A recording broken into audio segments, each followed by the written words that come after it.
Long conversation. Yeah. The reality speaks to different stories.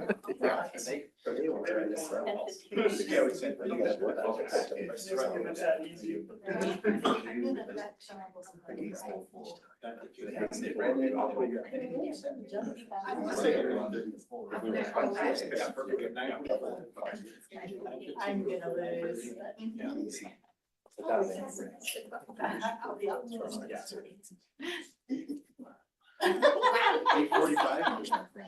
You're shooting for the stars.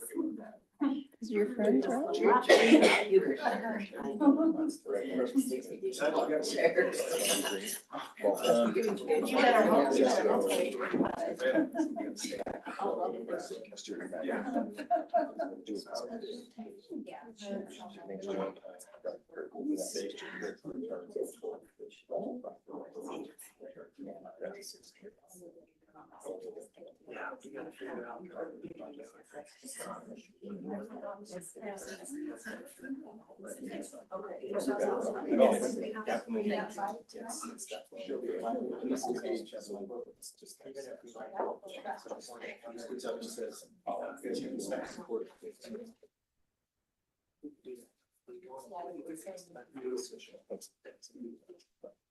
You worry about the future.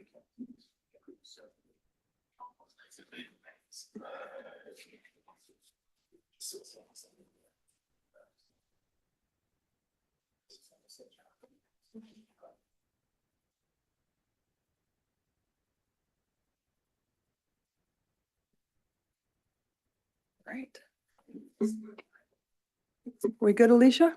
Mhm. All right. Welcome, everybody. We're glad to see you're all here. We will call this meeting to order. This is a rescheduled regular. This is not rescheduled. This is not, sorry. This is a regular meeting of the Grantsville City Council. For the record, today's date is June 2nd and the time 3rd. And the time is 6:30 p.m. This meeting is, I have the wrong script. I'm very sorry, everyone. It is 7. It is June 3rd, and this is not rescheduled. So this meeting is being held at the Grantsville City Council chambers located at 429 East Main Street, Grantsville, Utah, as well as electronically via Zoom. I am Mayor Heidi Hammond, and I will conduct a roll call. Councilmember Thomas. Here. Williams. Here. Butler. Here. Dalton. Here. Skinner. Here. Thank you. And I have asked Les Peterson if he would lead us in the Pledge of Allegiance. Thank you, Les, for coming. When the command is given, will you please render the proper salute to our flag? Present arms. Will you please follow me in the Pledge of Allegiance? I pledge allegiance to the flag of the United States of America and to the republic for which it stands, one nation, under God, indivisible, with liberty and justice for all. Two. You can see that. Thank you. Thank you, Les.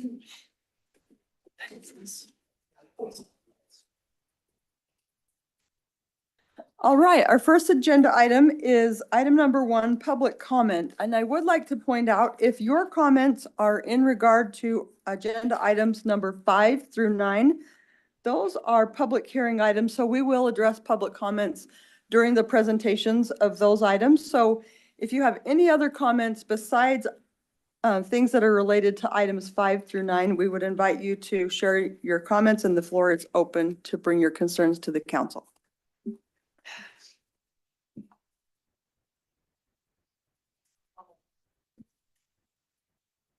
You don't have anything to say, Shelby? Okay. Council's great. Thank you. Is there anyone online, Alicia? Not that I can see. If you are online and would like to make a comment, please raise your hand.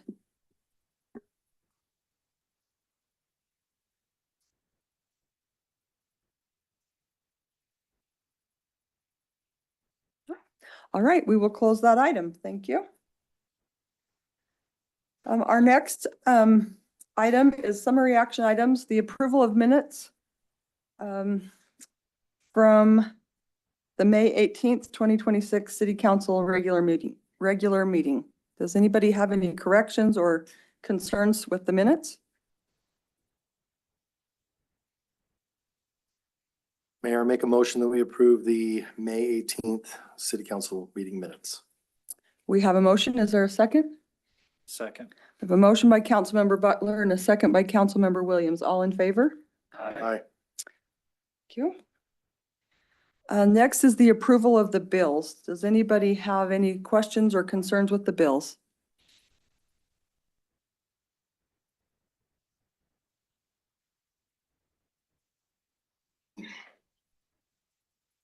Mayor, I'll make a motion. We approve the bills as is. We have a motion by Councilmember Dalton. Is there a second? I'll second the motion. Second by Councilmember Skinner. All in favor? Aye. Right. Our next agenda item, number 3, is an update from the victim advocate.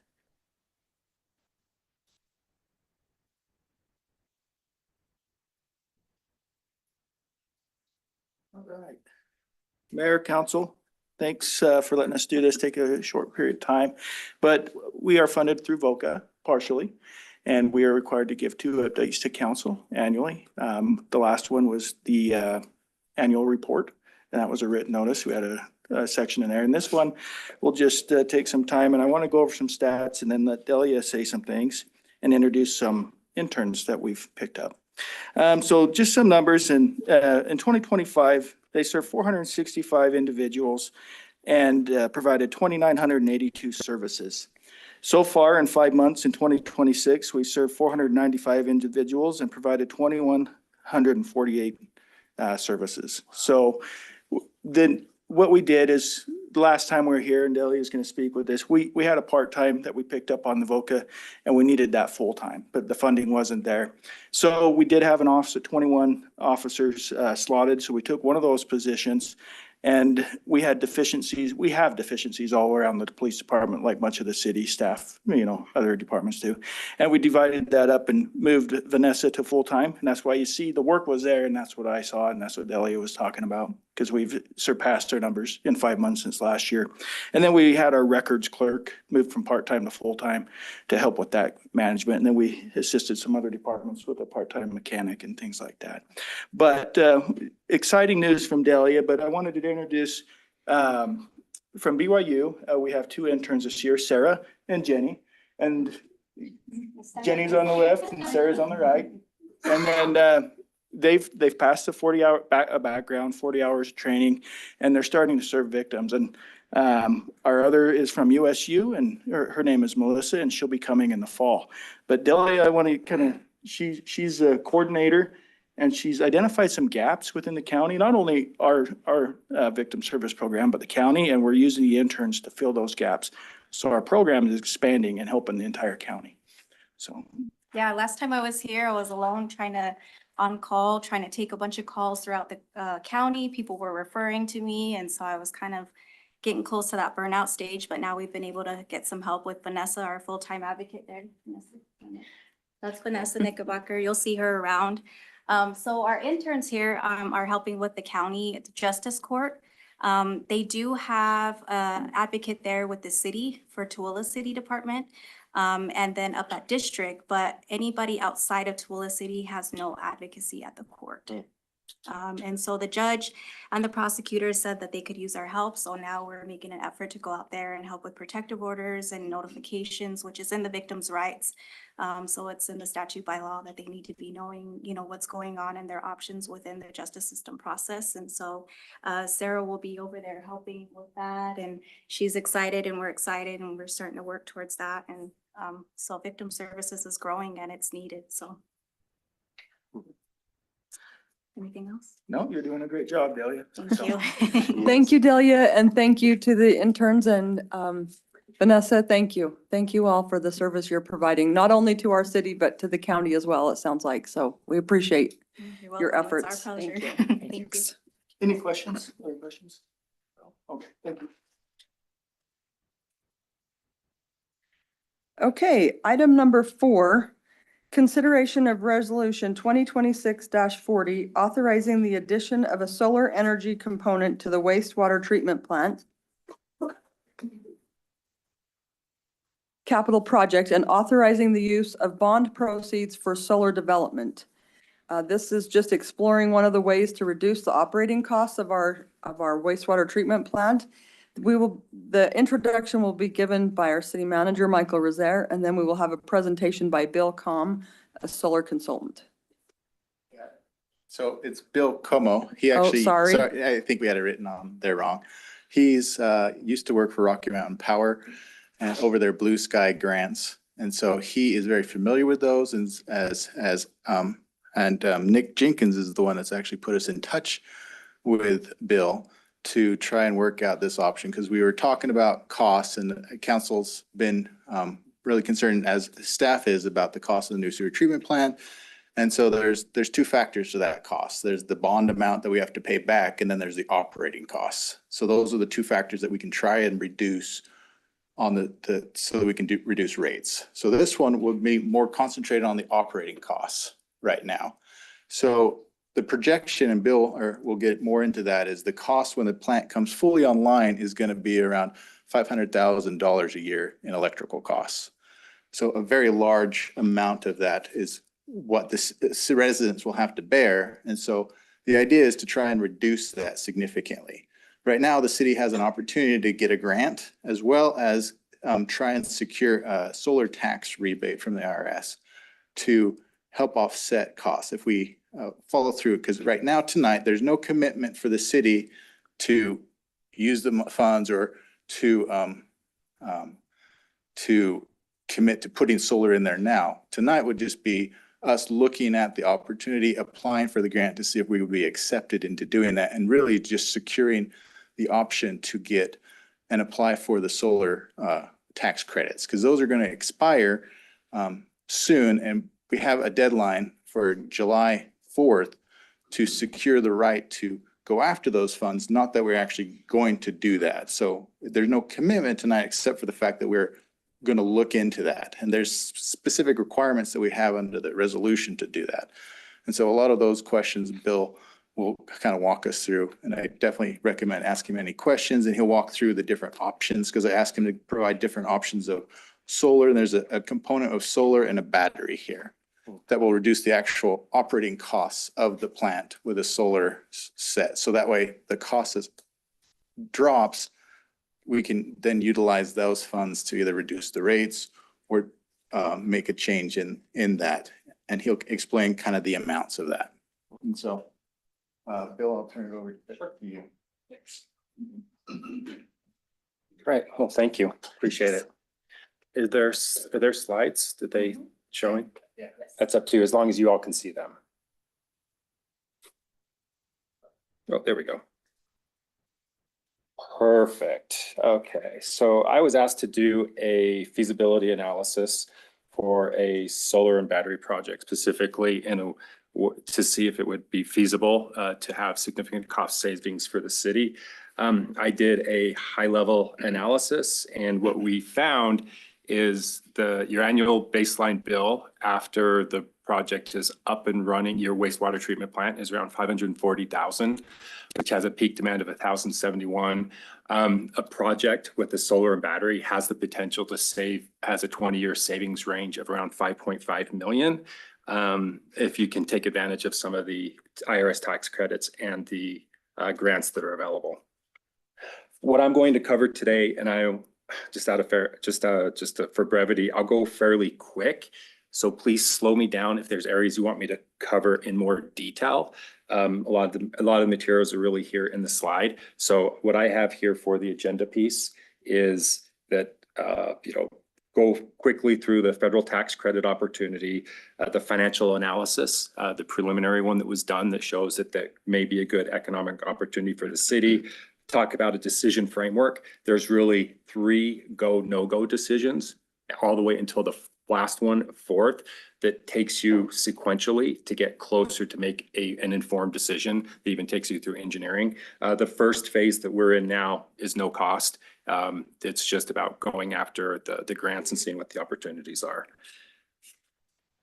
The federal tax credit, how that works is it was part of tax legislation a few years ago.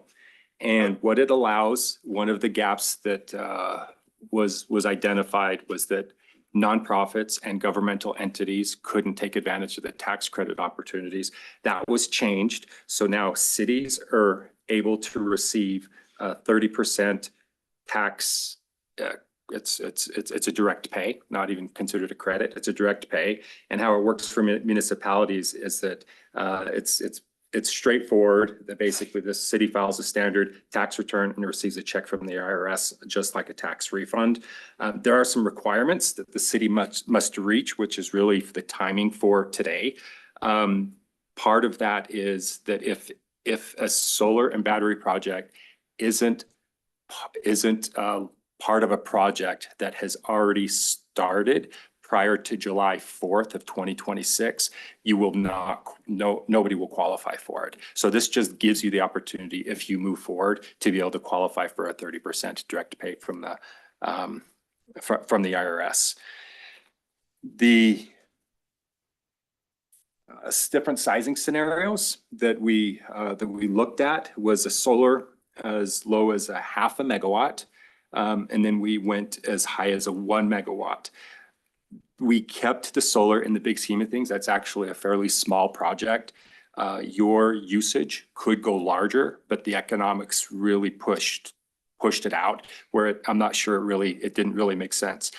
Paired with the battery, it reduces your peak demand significantly. And so really, depending on which scenario and that you end up looking at and reviewing after we see what we can get for the grant, is a net deployed range after savings of 1.1 million to 1.52 for the scenario A, which provides a total year one savings of $157,000. And then that savings would actually go along for 20 years, along with some escalators associated with it. Then all the way down to scenario F, which is 1 megawatt solar with the 1 megawatt 4-hour duration, the 4 megawatt hour, which takes it to 2.9 to 3.6, and then a total year one savings of $285,000. What that's made up of is really the demand savings, which is the big part, really the peak piece that you're reducing from your energy usage.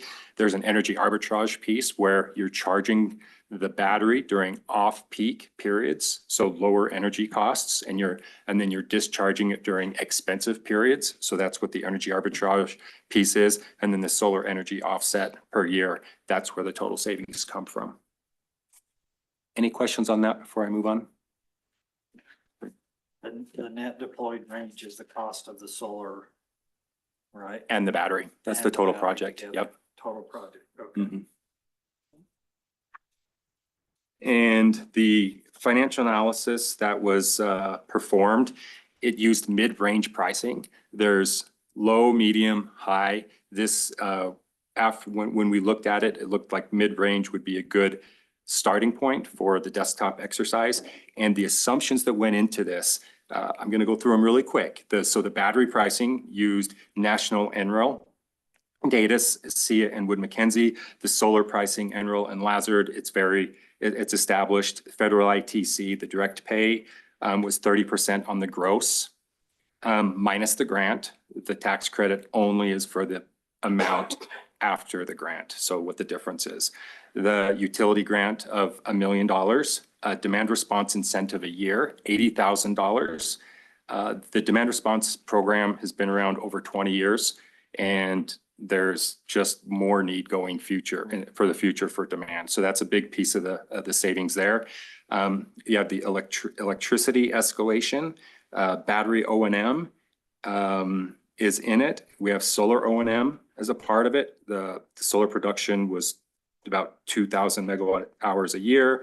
And then dispatch model is that basically what you're doing is you're utilizing the battery every day, charging it during off-peak and discharging it to reduce your peak periods, which is where your biggest charge on your energy is, and then doing that energy arbitrage. And then the analysis for ISIN is 20 years. I did a little bit more research after our first meeting. The conservative life for solar is 25 to 30 years. It does have a degradation curve, but about 25 to 30 years, it should still be reducing about 70% with the right maintenance in it. But we have maintenance costs in here. And then also with the battery, they're expecting the batteries to last 20 to 25 years with proper O&M, which is part of the analysis. Any questions on that before that was important before I got to the financial results slide, which is next. So the financial results, you saw some of these numbers from before with the same scenarios. The cost range is here. So for scenario A, it's about 2.6 to 3.1 million. You see the tax credit range there. You see the utility grant of 1 million. So it gets us to the net deployed, and it gets to a payback of about 5.2 years. With a 20-year savings, about 5.5 million, and a 20-year return of 419%. And then the scenarios all the way down to F. It all really depends on if you're looking more for, a higher bill offset, higher return, lower capital. There's different scenarios that you can go with there.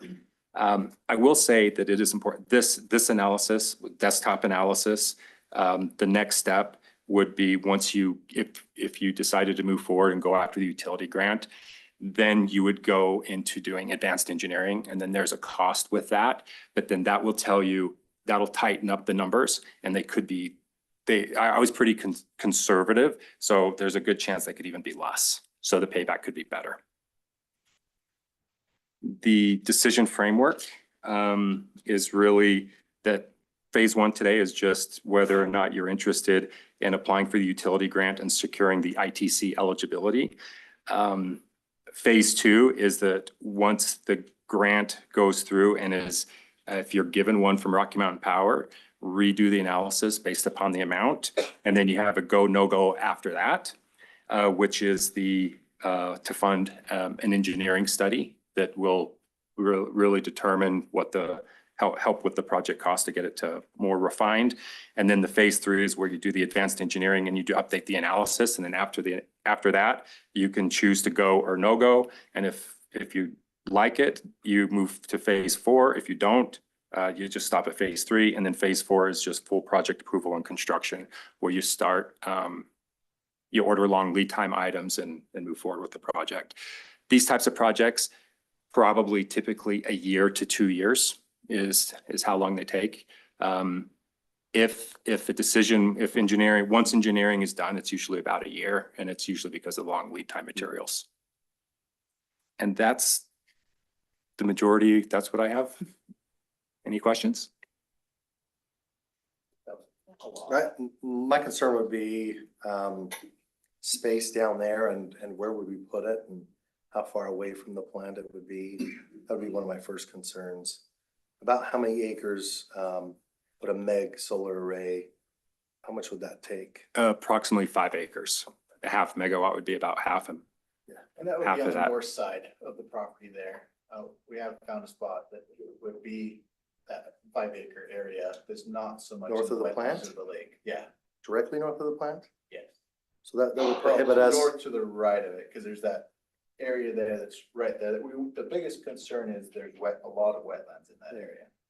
We do own a very large portion of that parcel, because directly north of the plant is not our parcel, but to the right of the current ponds, I guess I consider that part of the plant, is our parcel there. That north side of that pond right there, it has enough area where we can put some of the solars right there.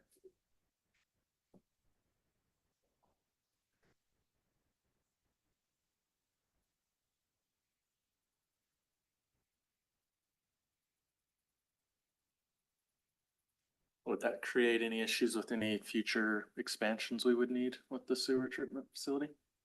The sewer treatment facility is gonna go to the The west. expansion will go west, Okay. so no. Well, it's west of the ponds, but it's running north and south. So where you're talking about putting this is north of the ponds, Correct. which does create length. Yeah, it would have to run the cables from that path. Yes, that would be a factor that we have to consider. That could increase those costs by quite a bit. Yes. So, but Yep, the longer the conduit, that's an increased cost. yeah, I guess that's I mean, I don't think it would hurt to see if we get the bond. I mean, the federal government paying for 30% of this, albeit there are requirements, and you had it up on your board there. I mean, it would be a project that needs to be done with Davis Bacon wages. There were certain requirements they had to Yep. meet. So federally, which increased the cost of the project itself.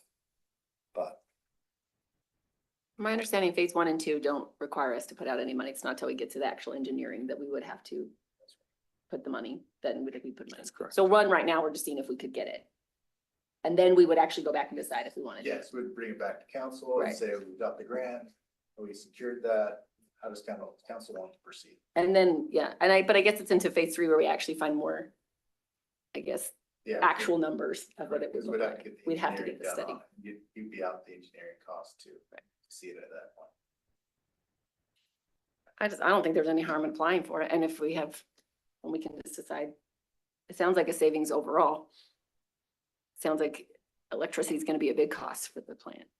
I mean, you would, if you go back to the other page, this would cost you $2 million and you wouldn't get that back right away. You'd Right. still- I mean, depending on which one the council decided to pick, it would be the return on that investment would be anywhere from the 6 years to the 9 years. But at that point, then it would offset that power bill, so then the operating cost would be reduced. And then at that point, we could look at reducing the rates for that amount. I think using the $2 million there might go a lot further than like putting it towards maybe a bond, at least that amount for the interest rate kind of thing. Because the return on investment here, you get that plus all the other reductions over the years. Like you won't see that $2 million again, but you'd see it throughout the course of the operating costs. Assuming we were to get the grant, what is the estimated savings per household that we would experience once we have paid that off? Do we have any type of a number on that? We'd have to do some math. We could do it real quick. So I think you're just asking for a simple, Yes, I am. yeah. So it would be whichever total your savings, approximately how many residents or households? about 4,500. 4,500, Right so now. divide by 157, so I'm just doing rough math in my head. You're talking 45,000 households? 4,500. Okay, yeah, so it's approximately $40 to $50 per household. That's rough Okay. math. Yeah, Divided by 12 for the month. right. Okay. Anybody want to?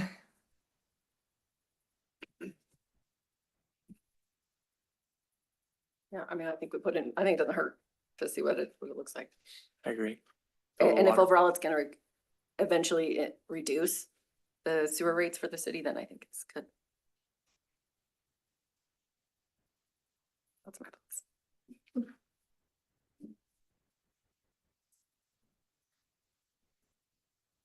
Mayor, I'll make a motion to approve resolution 2026-40, authorizing the addition of the solar energy component to the wastewater treatment plant capital project. We have a motion by Councilmember Butler. Is there a second? A second. A second by Councilmember Thomas. All in favor? Aye. Aye. All right. Thank you. Thank you very Appreciate it. much, Bill. Okay, moving on to agenda item number 5. This is a public hearing item, but before we ask for comments from the public, we will have a presentation by Shelby Moore, our Planning and Zoning Administrator, and then we will open it up to comments. But this item specifically is a consideration of ordinance 2026-2020-22, approving a general plan amendment for parcels 01-065-0-0074 and 01-065-0-0014, located approximately near Mac Canyon Road and SR 138, amending the future land use map from the mixed-use density, high single-family density residential and low-density residential to medium-density residential for the Mac Canyon subdivision. Perfect. Thank you. So the medium density residential allows up to 4 dwelling units per acre according to the future land use plan. The purpose of this amendment is to align the general plan designation with the proposed Matt Canyon subdivision, which is planned as a master planned residential neighborhood with supporting open space and limited commercial components. And so if you do the math on net density, it is 3.7 dwelling units per acre. And if you do it with a gross density, it's 1.5. And I am going to jump back and forth in between the MDA and this general plan amendment. So currently there's 113 acres, 2.78 is commercial, and 41.87 acres is for commercial or open space, and there's 2 miles of trail network. Yeah, so there's the layout in the MDA. And I know this isn't the MDA, but in the MDA, we lay out the requirements that the developers to give us. So they need to build out the collector road that is on the west side by phase 4 and phase 5. Completely, they need to dedicate and build out their half of Matt Canyon Road or pay into the reimbursement for that. They are to provide amenities to be constructed and dedicated in the open space by the 121st dwelling unit. There's a total of 170. And then they shall rezone and build out the commercial at the 101st residential building permit. And then they shall adhere to the plan, unit counts, general layout, and depiction upon the approval of the agreement, so that they can't go in and say, okay, I have 170 units, now I'm going to change the layout. It has to be this specific layout. So with the general plan, as the mayor said, we're changing it from mixed use density, which allows 8 to 10 dwelling units, and high single family, which allows up to 7, and low density, which is 2 dwelling units per acre, to medium density residential. It is a PUD development concept, and they are also proposing a rezone from to R112 from R121 with a master development agreement. It's a cohesive residential neighborhood. It has the characteristics of medium density single family. Along phase 2, we are doing half-acre lots on the east side of that road. That way it provides a buffer. As well as you can see, there's detention basins and open space surrounding the existing homes. And then to the north, it's high density multifamily housing, and to the south, half-acre lots just to the south of it. Any questions? How small is the smallest lot in here? It would be 12,000 square foot. So the lots are 70 feet wide to 80 feet wide, the frontage. And are they all currently zoned for half acre? Currently, yes. So both parcels that are mentioned in this, the 0074 and 0014 are both zoned Correct. R121. Yes, sir. Yeah.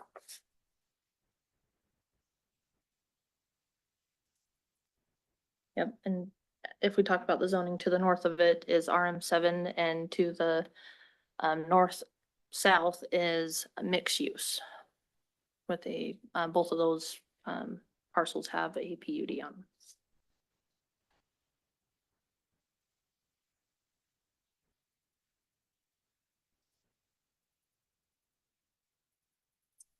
Do we have any additional questions for Shelby? Should we move to the public comment on this item, and then if we have additional questions, we can bring her back up? Thanks, Shelby. All right, so this is a public hearing item. For the record, we received a letter from Julie Mackley that is included in the meeting materials that the council members have had a chance to review.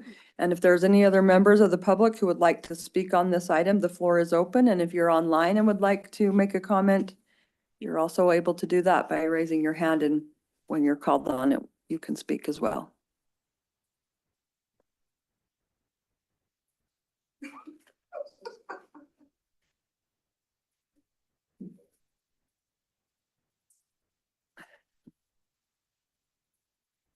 I've been elected.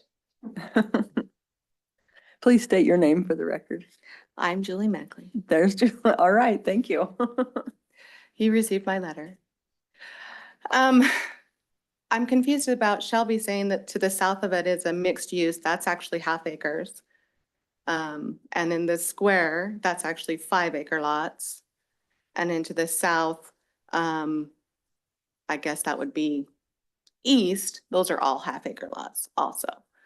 And then to the west, those are all 5-acre lots. So I believe Matt Canyon would be a perfect buffer to stay 1/2 acres and change.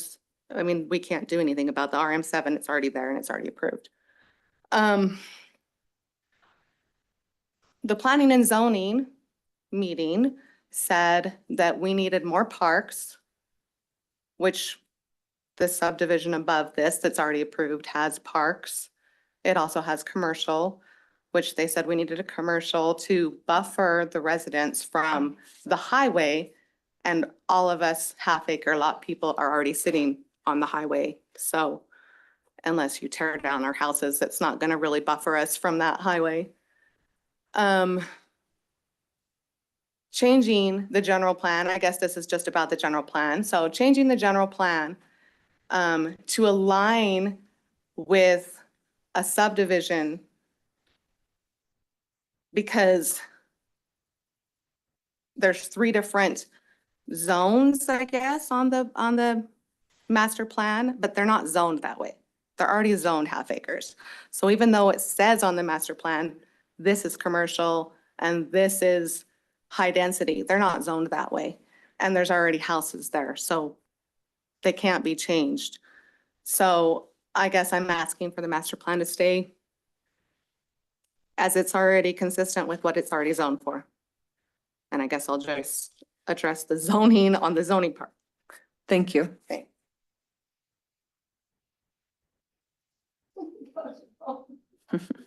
Any other comments? Is there anyone online, Alicia? Oh, do you have another one? So I'm right here in the middle. Can you state your Oh, name, sorry, please? my name is Joseph Kempe. I live right here in that big square. And, you know, we've been talking about this for a long time, and I'm very discouraged on what's going on here. I don't know what our plan is. And I know a lot of people I know in my neighborhood who, you know, Julie Mackley and other neighbors, they are concerned about how we get a plan. You know, I bought my house after we had a plan. Everything's supposed to be 1/2 acre, so it'd be a great place to live. You know, I'll have a piece of land surrounded by 1/2 acre lots, and now we're changing it, and I don't know how Julie Mackley was able to find as much information as she did, but she is absolutely amazing as far as trying to figure out what's going on. I was just very confused about what we're doing here. It seems like we're one way, then another. I'm just not real happy with the whole way we seem to be going about things. Pick a plan and go with it. I mean, that's kind of where I've developed my life on, is based upon the original plan from 10 years ago. And I don't think it's going to change, but I mean, it's just like, I shouldn't have to come to every single town council meeting and just say, no, please don't make these teeny houses. I know it makes the developers a lot more money.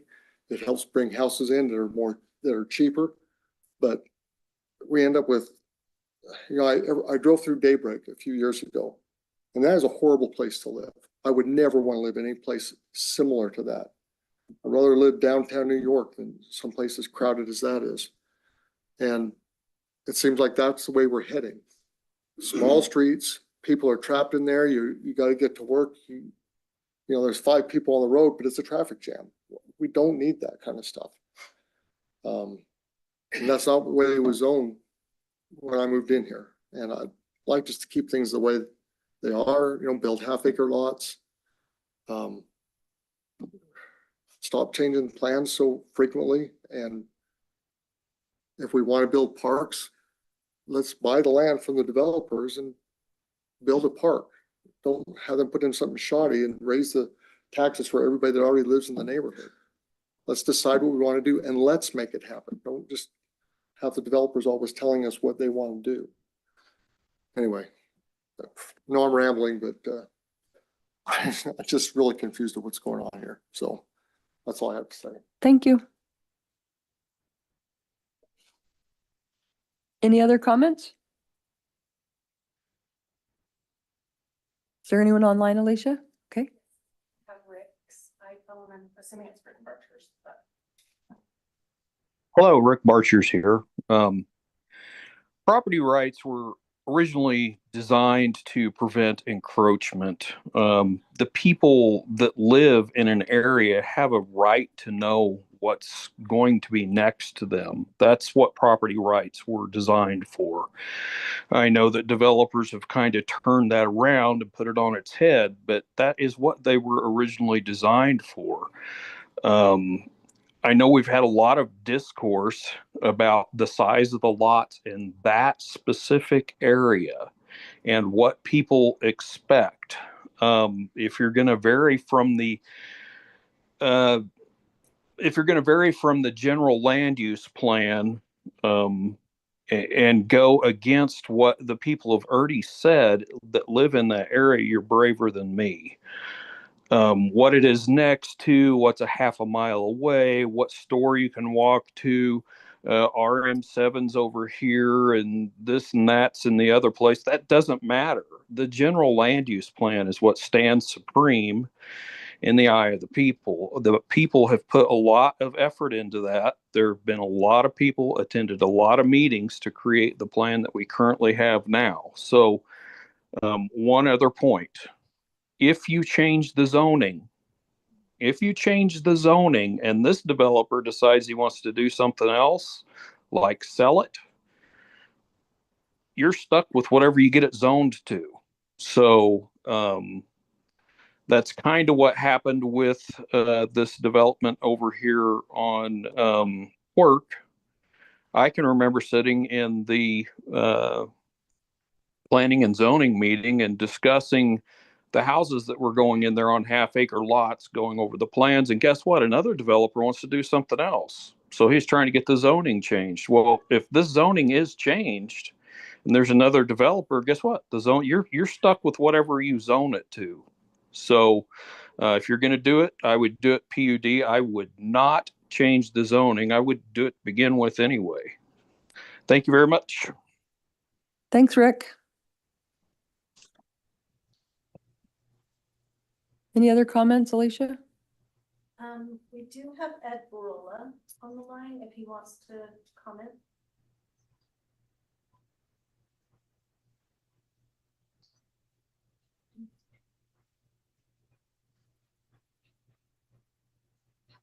Ed, if you can hear me, if you'd like to speak, you're free to speak.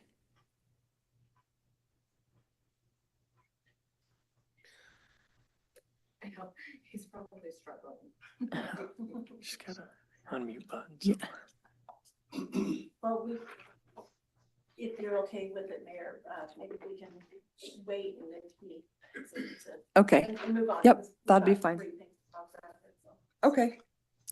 All right, so that will conclude the public hearing portion of item number 5. And now we will go back to a discussion with the council. Does the question have any, or does the council have any questions, or does the developer have anything that he would like to add?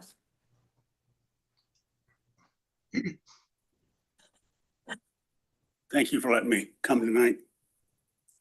First of all, when we came here last time, we did come up with, we are zoned half acre. The 170 units that we're asking right now is what I would get with with half acre. My density isn't any more than I would get with that. The difference that the city is getting is 2 miles of trails. You're getting 3 ball fields that we're paying for. You're getting open space where the kids can play. There'll be restrictions on how the lots are taken care of. So if you look at the other lots around here, there's a lot of problems with yards getting not having quite the latest of even taking care of their property.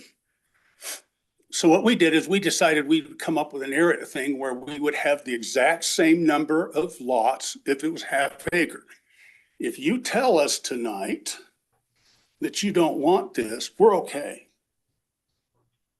What we were trying to do, and in talking to the last mayor and talking to the last city council, they said, well, the concern with the people are density.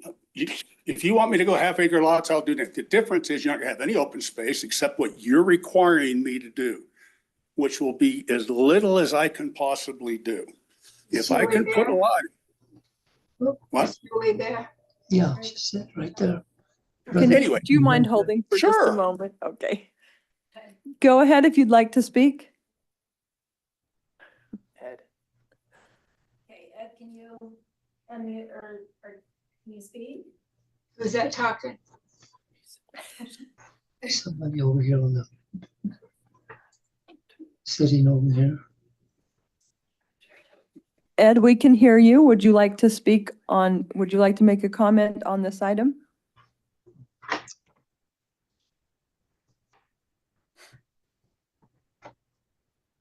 Well, I would like to put my input and to let you know that the lots that we have now should not be changed. The rezoning should not change. It should all be exactly like we have it now. And we would like something nicer behind our homes, not condensed, but usable. Thank you. Thank you very much. Also, when in talking to Joseph and the others, if you notice around the other properties that are adjacent, we have gone half acre lots anyway. So if you look at the properties and you look at everything there, we went the council asked us to do that. So around all the Kempis, and that's what Joseph asked us to do. Okay. So all we're saying is if you want 3 football fields or soccer fields, if you want 2 miles of trails, if you want open space, this is what we're offering with no extra cost to the city. There's no more roads. I mean, there's no more traffic. There's no more need for schools. There's no more need of all the other things that people have said they're concerned about with high density. So what we did is we came up with this. Now people are saying, well, isn't quarter acre lots going to be less money? They're going to be a little bit less money. But we're betting on the fact that because the subdivisions will be nicer in 3 or 4 years, because of the restrictions of the landscaping, on every one of these homes, the front yards have to be done as part of the development agreement. Okay, the people don't put their own development, their own front yards in. The developer does, or the home builder. And there'll be restrictions on what, in the development agreement, there'll be restrictions on exactly what we have to put in there. And again, if you'll go to Google and you'll do a search from the air, and you look at the yards and where they're at right now, and the way they look at today, you'll find that not any more than 35% of the lots, the front yards are really taken care of, to the point where if you go further to the southeast, where there's irrigation water, there's no irrigation water out here. So if you go to the southeast where there is irrigation water, people can afford to do it. But to spend culinary water on a half acre is, well, no, there's only 5 people in the whole area that have their backyards completely lawned, or 80%, because who can afford it? So what we thought we'd do is come up with a novel idea. And if you tell us no, we're fine with that. I don't care.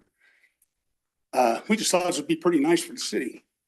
We'll just do half acre lots, and everybody's going to be looking at what you have right now without, and we're fine with that.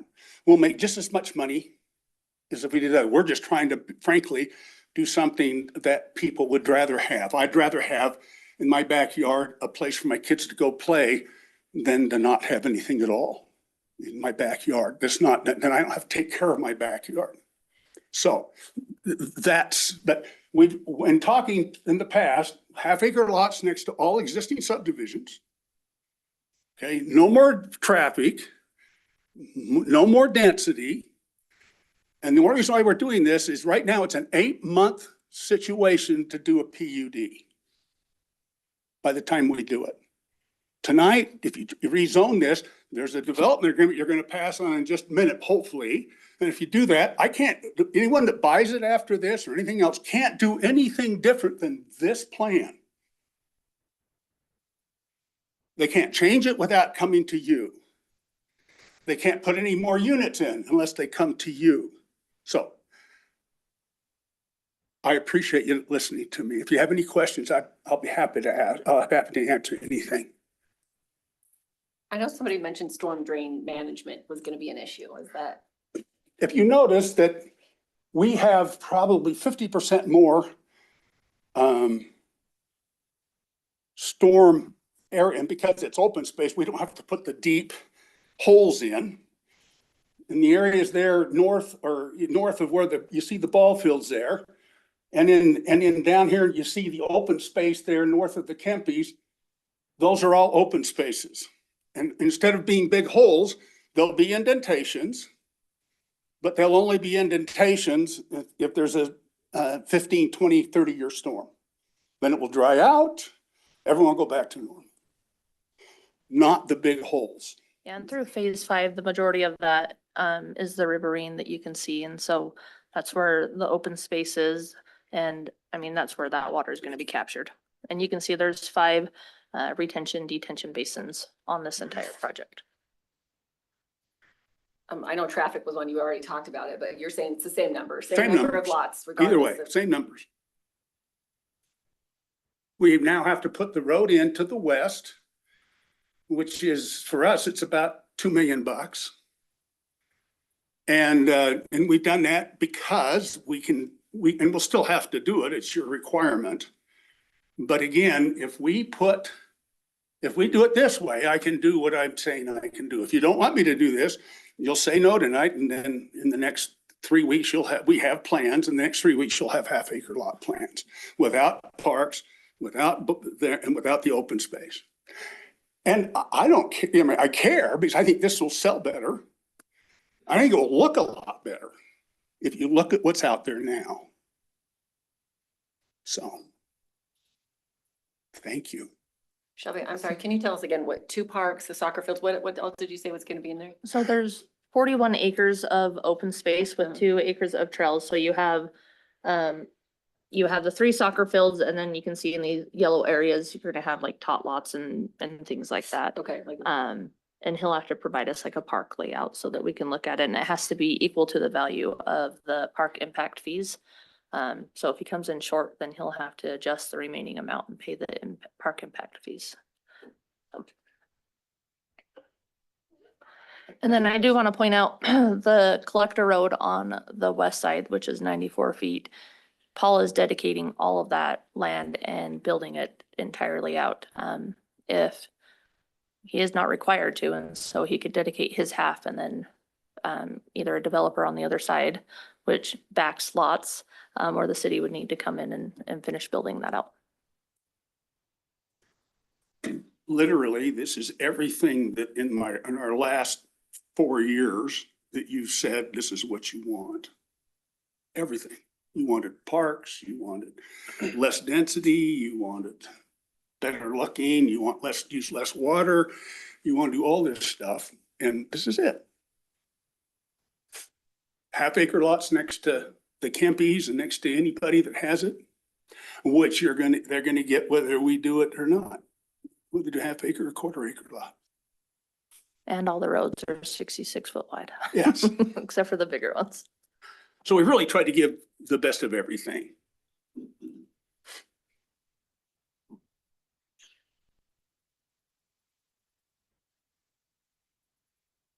The road to the west, what is that technically? That is a collector road. Is that night green? No, We, in our office, call it the road to nowhere, but. Okay. I'm joking. Bill and I have kind of a joke about this. so what it does is it connects through Highlands, the Highlands Boulevard, and then it'll come down. It will eventually connect into Night Green. But it'll go through Sunsage Terrace, which is to the south. And then as that develops out by like Cherrywood and Cherry Grove, so.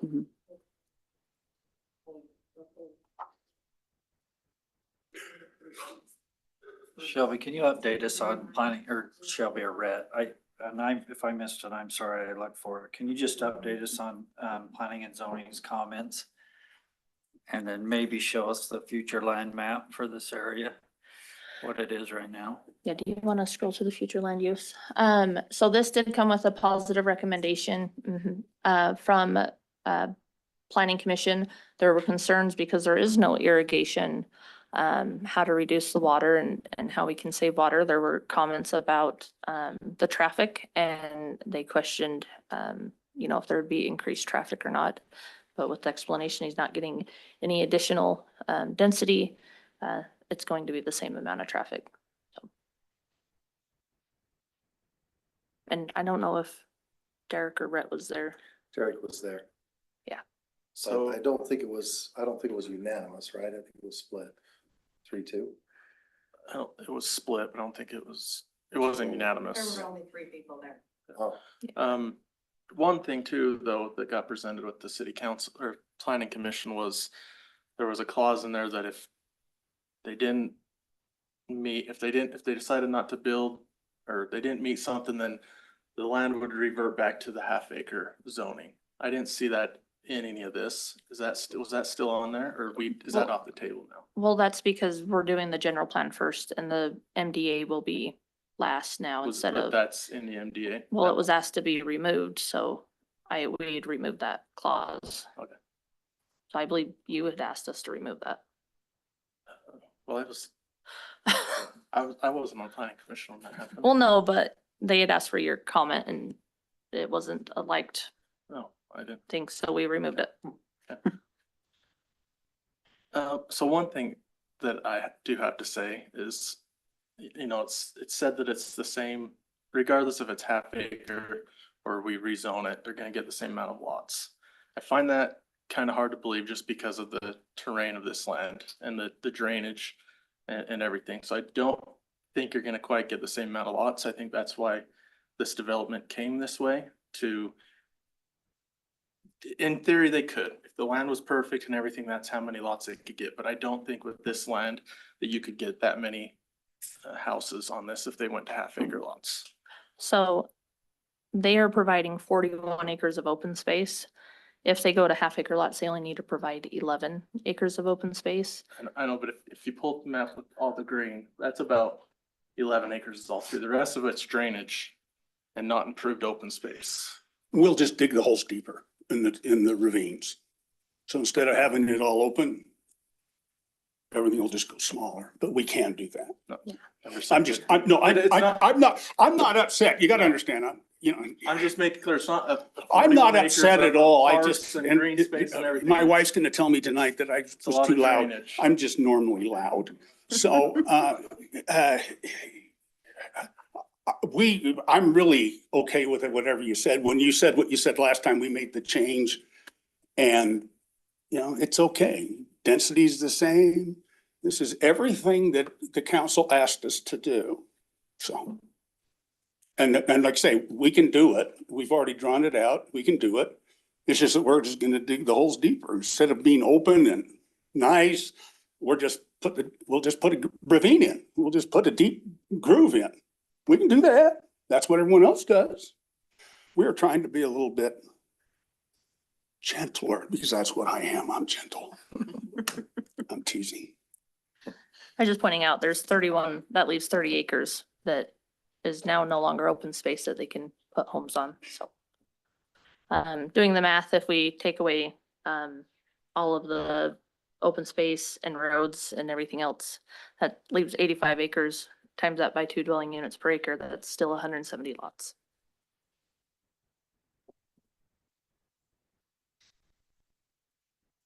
Shelby, educate me on something. This is, I just want to be educated on this. In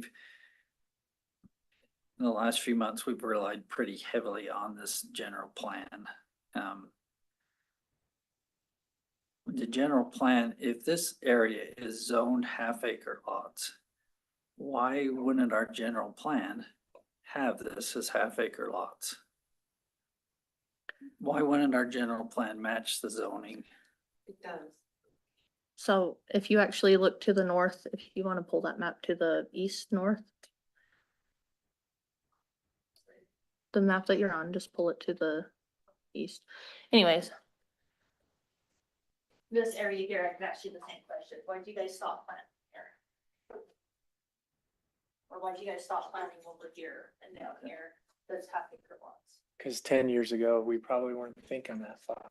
Right, right. Which is why a general plan needs to be redone every 10 years Yep. or less. So, yeah, I think, I mean, this is kind of, I appreciate Councilman Williams addressing this because it is, you know, the will of the people is what was 10 years ago, and that will has changed in certain areas. But I think those that have lived in those areas, they understood it to be, that's what it's going to be. So I think that's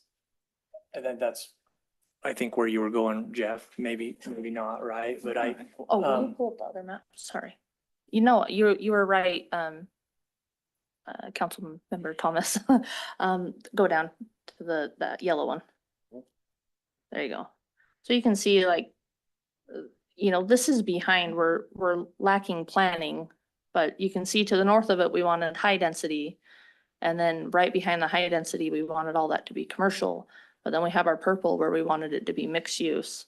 And so the future land use map and the general plan, they don't match anymore because they've been amended and they don't match the zoning map. And you'll see that there are discrepancies because we haven't done a general plan amendment in so long. Well, I would actually argue with you to the north. We didn't necessarily want that to be high density. It was just made high density. Was it made high Yeah, density it because of just- Walmart? Well, yes. And so was the lot to the north of it. So, I mean, that was all things that happened, 25 years ago. So the reason why this is orange to the north is because that's what it was zoned, right? Yeah, it's zoned Okay. RM7. Yeah, not you guys necessarily, but the community or whoever did this. And I think, I'm Yeah. sorry, I think I can understand the flow of, you got the commercial to the medium or to the higher density and then to the low density. And what they were trying to do from Main Street, moving from east to west. But it still doesn't change the fact that the developer who owns the property, correct? You own the property? Yes. You bought it as half acre. About half acre. Yeah. And It's R121. we just thought this was a better way of doing it. And it very well may be. So. And then if Thank you you, look. that helps. I just wanted to make sure Yeah. I understood. So This is a new area.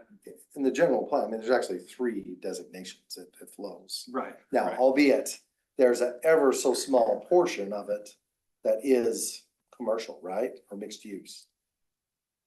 So the purple's mixed Yeah, use. exactly. Yep. And then the red up to the north Oh. was all commercial. That's been now amended to mixed use for the Deseret PUD.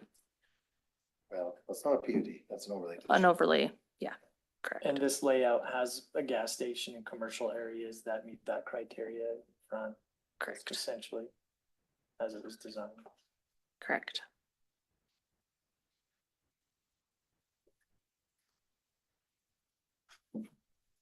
I think the heartburn I have with this, and it has to do with decisions that we've made in the recent past with really the development to the south of it. We've seen iterations of that come before us in the past, and we somewhat towed the line of half acre. And, this is just directly to the north of it. It's zoned half acre as well. And that's just my thought. I think we need to be careful. That's just. I guess my question just in discussion is what's the benefit of leaving it a half acre? Just saying, yep, it's half acre, that's what we said it has to be, as opposed to this, but we're saying we get some parts, same density. So I'm just trying to say, what's the benefit of saying you have to stay half acre because that's what our general plan is, as opposed to we're getting more open space, we're getting parks. What's the benefit to the city? I mean, or to even the people in the community. I mean, I was concerned too about traffic and all of that, but when you're telling me it's the same amount of lots, they're gonna do a road, they're gonna do parks. I mean, it does sound like a nicer community than just, hey, half acre. So I guess my question, I mean, just as a discussion, what's the benefit of saying stay half acre? Well, it's the precedence too, because there's a property that's joining this that wanted higher density that we turned, or you guys, I wasn't on there yet, I was on planning and zoning, that you guys denied it and kept it at half acres. But, and I guess why? Were they not doing something that they wanted to do? So, I mean, I think we can't say like, oh, this is gonna set a bad press. I mean, to me, this looks good. I mean, I'm just like, maybe I need feedback from the planning and people who've been there. So like, what is the problem with saying, yeah, we like this as opposed to no, just go straight half acre? I think, I mean, from my perspective, one of the thoughts is we have plenty of it. We have plenty of higher density directly to the north. I mean, I guess, but what about the parks and the roads and all the benefits that we're getting with this? We'll have parks and we'll have open space and they'll pay fees. Yeah. That will be able to develop the acreage that they'll be giving us, which will be 10 acres, which is half as big as the city park is right now. To put that into perspective, I mean, he is proposing 41, you said, acres? Now granted, much of that is ravines, right? Mhm. And open space that we can certainly leverage for nice walking areas and parks and that may benefit the individuals in that community and the community as a whole. 41 acres is a lot. That's a lot of space, but it's also a lot of space to take care of too. Right, and that's what we're saying, there's mean, not a lot of and- irrigation over there. And I mean, it may just stay kind of the way it is right now to a certain extent, that 41 acres, I would imagine. Put the ravines in there. I mean, would that be a concern from Parks and Rec, Christie, and how we take care of that? Would that be a liability to even have that? I mean, You mean just as dry grounds next to homes? well, I mean, he is gonna develop it somewhat with trails and some sort of system like that, but then we've got to take care of it too, right?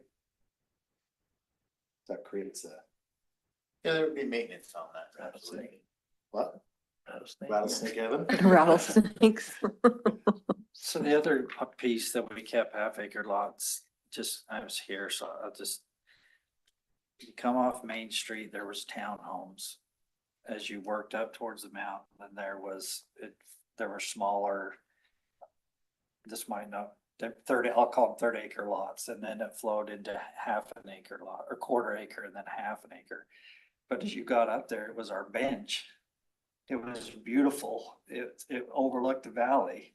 And so our thinking was, my thinking was, is you didn't want to go townhomes, 30 acre, quarter acre, half back to townhomes on our bench. It should have been beautiful homes overlooking this valley. And so that's neither here nor there for this really. I mean, that was a different piece of property, although I think this kind of. But it relates, This kind yeah. of works up Right, to our bench. absolutely. And so you asked, I'm trying to just give No, you the perspective. I appreciate it, because I wasn't.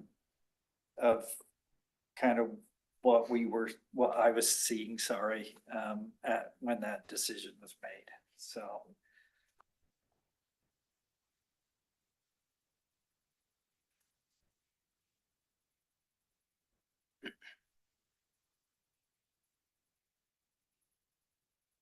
Yeah, I think I have the same, I have the same concern, really deviating from the design. It would be a net of 30 additional acres of open space, which I think would benefit, the feel of that area in some settings. I I do share the concern with the water and maintaining, having to maintain those larger ones, but um, have the concern against going against the precedent of, what we've established that area to be. And I do appreciate that you've put time in and gone through this design and your approach. I do appreciate that. And we want these areas to be, and one of the things that we've tasked our planner with is to have walking areas within an interconnectivity between your space and hopefully the ones next to you. It would be nice to be able to go across that entire bench up there on a trail system from one place to another. That is a desire that I would like to see those areas, because I know we've had a lot of residents mention that is something that they would desire, that they would use. So yeah, there's kind of these, things that you fight with, but getting outside of what it was originally designed to be, I have to respect that, those citizens years ago came in and said, hey, this is kind of how we envisioned this area. And I do know that we do need to go back and I'm sure this is gonna even further stem the desire to go back and reevaluate our master plan because there's probably areas that on the east side that aren't even in there either. And we have plans for what's going to happen on the east side too. And we want to make sure that we approach it in the right fashion. So we plan smart but I'm kind of rambling here, but I would like to see some interconnectivity. If we're going to lose that and going to halves, then in my opinion, we lose it. My perspective.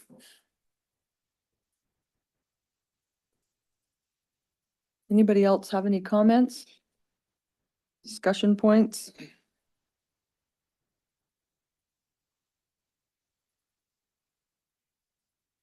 Mayor, I'd like to make a motion that we deny ordinance 2026-22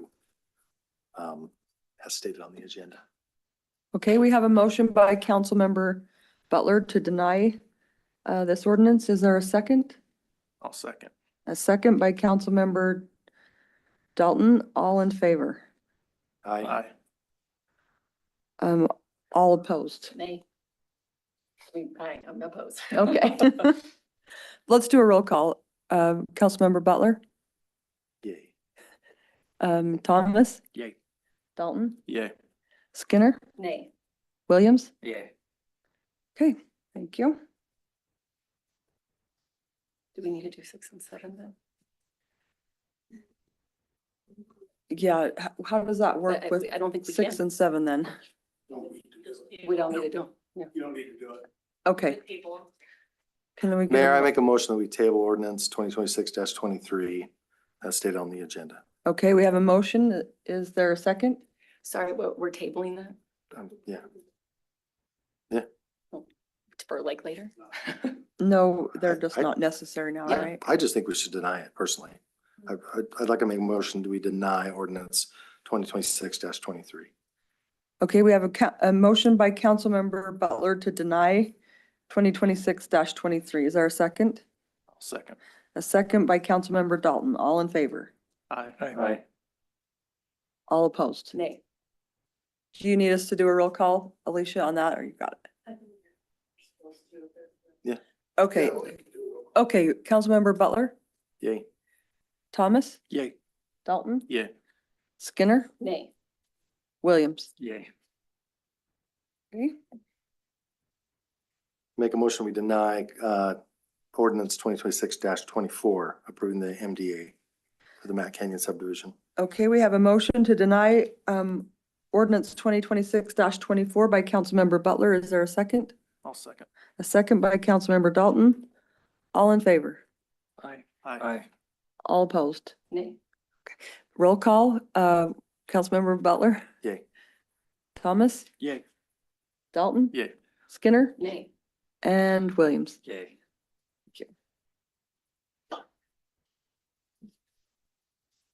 Okay, item number 8. This is also a public hearing item, so we will have an opportunity for comment. But first, we will have a presentation by Shelby Moore, our Planning and Zoning Administrator. So this item is a consideration of ordinance 2026-25, amending section 4.5 of the Grantsville Land Use Management Code regarding lot standards and street frontage, amending the applicability of the lot proportion requirement. Hi, so, if we go through this, it said that a lot can't be 3 times longer than it is wide, for a half acre or less. But if you do the math, that's 14,700 square feet, and well, a half acre is 21,780 square feet.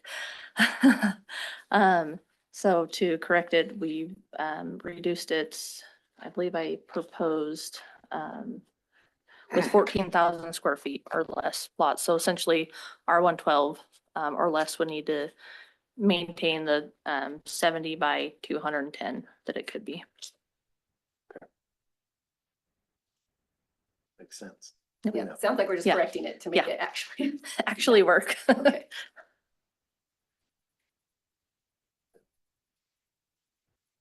Okay, so at this point, we need to have a public hearing, correct? Yes, unless you guys had questions. Okay, do you have any questions for Shelby before she Yeah, sits down? planning commission met on this and approved it.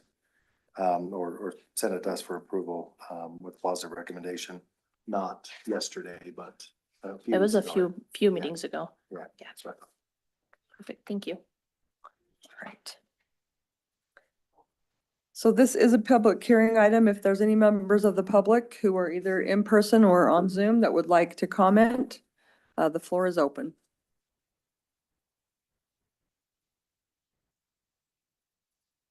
Is there anyone online? Yes. Okay. Go ahead, Rick. Hello, Rick Bargers again. I see the dilemma, that confusing word minimum width of 70 feet. You know, another approach would be to simply expand the minimum width so that that word minimum isn't so confusing to a developer. You know, but it really doesn't matter that much to me. That's up for you guys to decide, not me. I would suggest that you take the last part off where it says, what's acceptable access. In other words, it must be off of a public or private street or whatever the planning commission deems acceptable. I would take that part off. I mean, here's the problem. Council member Dalton and Butler were both in the meetings and we talked about and participated in why acceptable access must be a public or private street. I believe that it was Councilman Williams that asked if a project that had townhomes on it in President's Park recently that was presented, if it could be built as it was presented and follow code. Well, it couldn't be.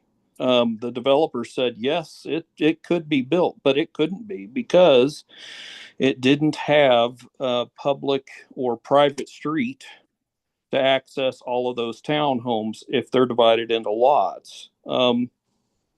Definition of a lot, if you look it up in the definitions, unless it's changed in the last 5 months, definition of a lot says it includes anyway that it must affront a public or private street, right? So the part in there where it says, you know, it essentially allows access to be determined acceptable by the planning commission is kind of contradictory to our definition of what a lot is. We're not trying to be like everyone else, and a minimum width, if it's confusing because it looks like somewhere it doesn't look the same as some other town, well, hopefully Grantsville doesn't look like some other town to people driving through. And I would assume that it stayed that way. Thank you very much. Thank you, Rick.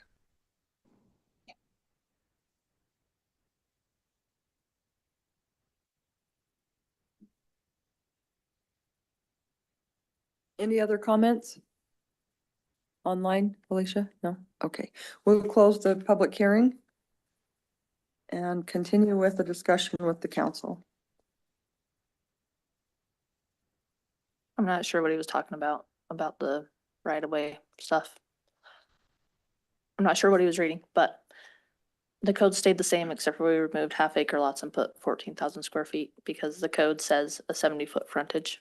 So we don't have a zoning for 14,000 square feet, so this would have to be for a PUD or 112, right? Yeah, R112, or less. That's just the minimum. It just changes the verbiage for the half acre part of Correct. it. So half acre or larger can be longer than 3 times of the width.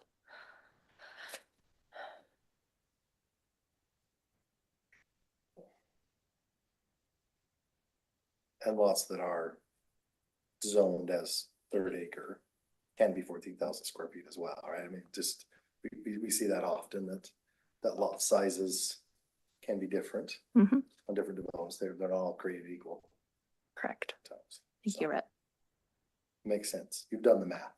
Yeah, I went. Available. Yeah. Mostly show. I went through the frontages to see what they were, and so, And there in green is all we're changing, yes, sir. what's currently stated. So, yeah. It's like a slam dunk to me. So Mayor, I make a motion, we approve ordinance 2026-25, amending section 4.5 of the Grantsville Land Use Management Code regarding lot standards and street frontage, amending the applicability of the lot portion requirement. Okay, we have a motion by Councilmember Williams. Is there a second? I'll second the motion. A second by Councilmember Skinner. All in favor? Aye. Okay. Okay, item number 9, also a public hearing item. This is the consideration of resolution 2026-37 declaring intent to consider an increase in property tax revenue above the certified tax rate for fiscal year 2027. Publishing a property tax impact disclosure, adopting the fiscal year 2027 tentative budget to serve on an interim basis, and establishing the date, time, and place of the truth in taxation public hearing. And we will have the presentation first by our finance director, Aspen Clegg, and then following back, we will have a public hearing.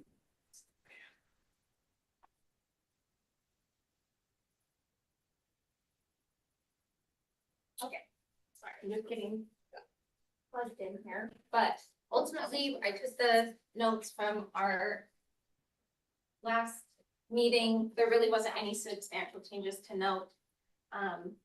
We adjusted to a 5% property tax increase rate that you guys requested. So that's indicated here. It shows the additional income in that highlighted yellow. And then that would reflect in, again, the Parks and Recreation budget, which due to the 5% increase funds about an additional $104,000, which would be used to fund a new full-time benefited employee for Parks and Rec. So otherwise, there is no substantial changes to the budget. I haven't received many questions about it. I did receive a couple. I talked with Derek some, but for the most part, I didn't receive very many questions or notes on it. So I'm happy to address any that we have at this point, or we can move forward to public comment.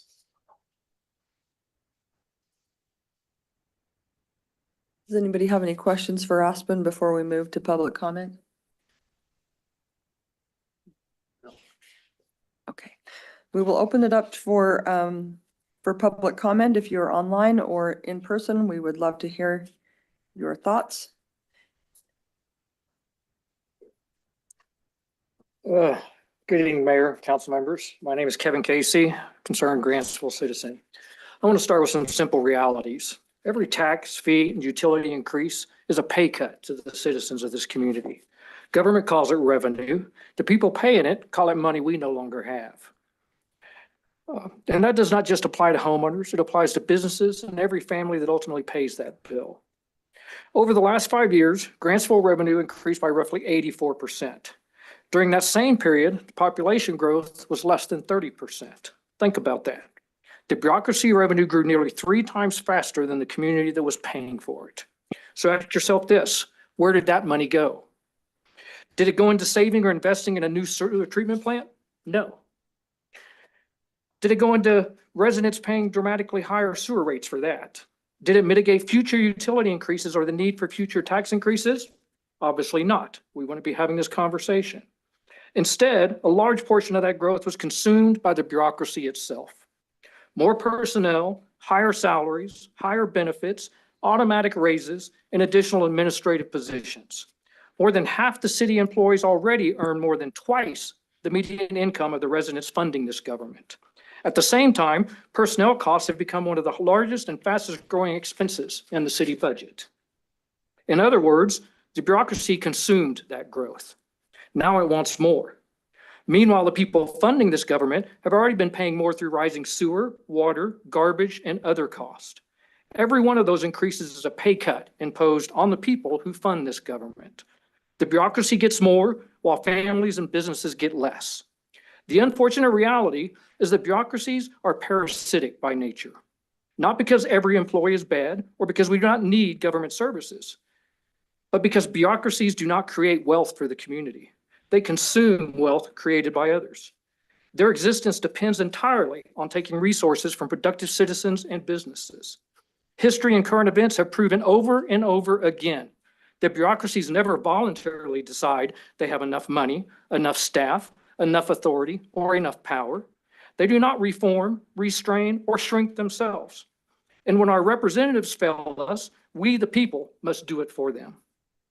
Like any parasite, their natural instinct is growth at the expense of the host. The hosts are the taxpayers, business owners, workers, and families funding this government. The resource being consumed is the product of their labor. Across this country, people are being taxed out of homes they spent decades paying for. Small businesses are struggling under the ever-rising cost of government. Families are watching necessities in government consume a larger share of the income, not because their incomes doubled, and not because their standard of living doubled. It is because the bureaucracy's appetite is insatiable. And now we hear claims about budget cuts and savings from this body. Well, let's focus on the facts. The amended, not approved FY26 budget included a large one-time capital expenditure. That increased the spending baseline. Now the FY27 is being compared against that higher baseline, and we're being told spending was reduced. That's baseline wordplay. Removing a one-time expenditure is not the same thing as reducing the ongoing cost of government. A real spending cut means lower payroll, lower overhead, lower reoccurring expenses, and less money taken from taxpayers and businesses. So tonight I have 3 questions. If revenue increased by 84% while the population increased less than 30%, where'd that money go? If the bureaucracy already consumed most of that growth, why should we, the taxpayers, believe more money will solve this problem? And before asking citizens and businesses for another dollar, what actual spending has been eliminated from the budget? Not delayed, not deferred, not transferred, not renamed, but truly eliminated. Because every dollar taken from the taxpayers require us to reduce our spending on our families, our groceries, our bills, our retirements, and our futures. We do not get to demand and force more money from our neighbors when our budgets come up short. Why should government and the bureaucracy be exempt? Thank you. Thank you. Are there any comments online, Alicia? Another comment here? So I could say something, a parasite is what the government was referred to. Our servicemen are within that government and they're heroes, they're not parasites. Yeah, excellent. Thank you. Thank you. Hello, my name is Brian Griffith. I'm a new resident. I've been here for about a year. I have enjoyed my year here. I have dealt with numerous of your city employees, and I just want to commend you that I have yet to find one who hasn't been helpful, who hasn't been there to just walk me through the processes that I need. 3 of my children have moved out here, all adult children. We all have relocated here, and it's a great place. Gone to the 4th of July parade, went to the rodeo. I've built some stuff on my property, and I've been hand walked through the processes.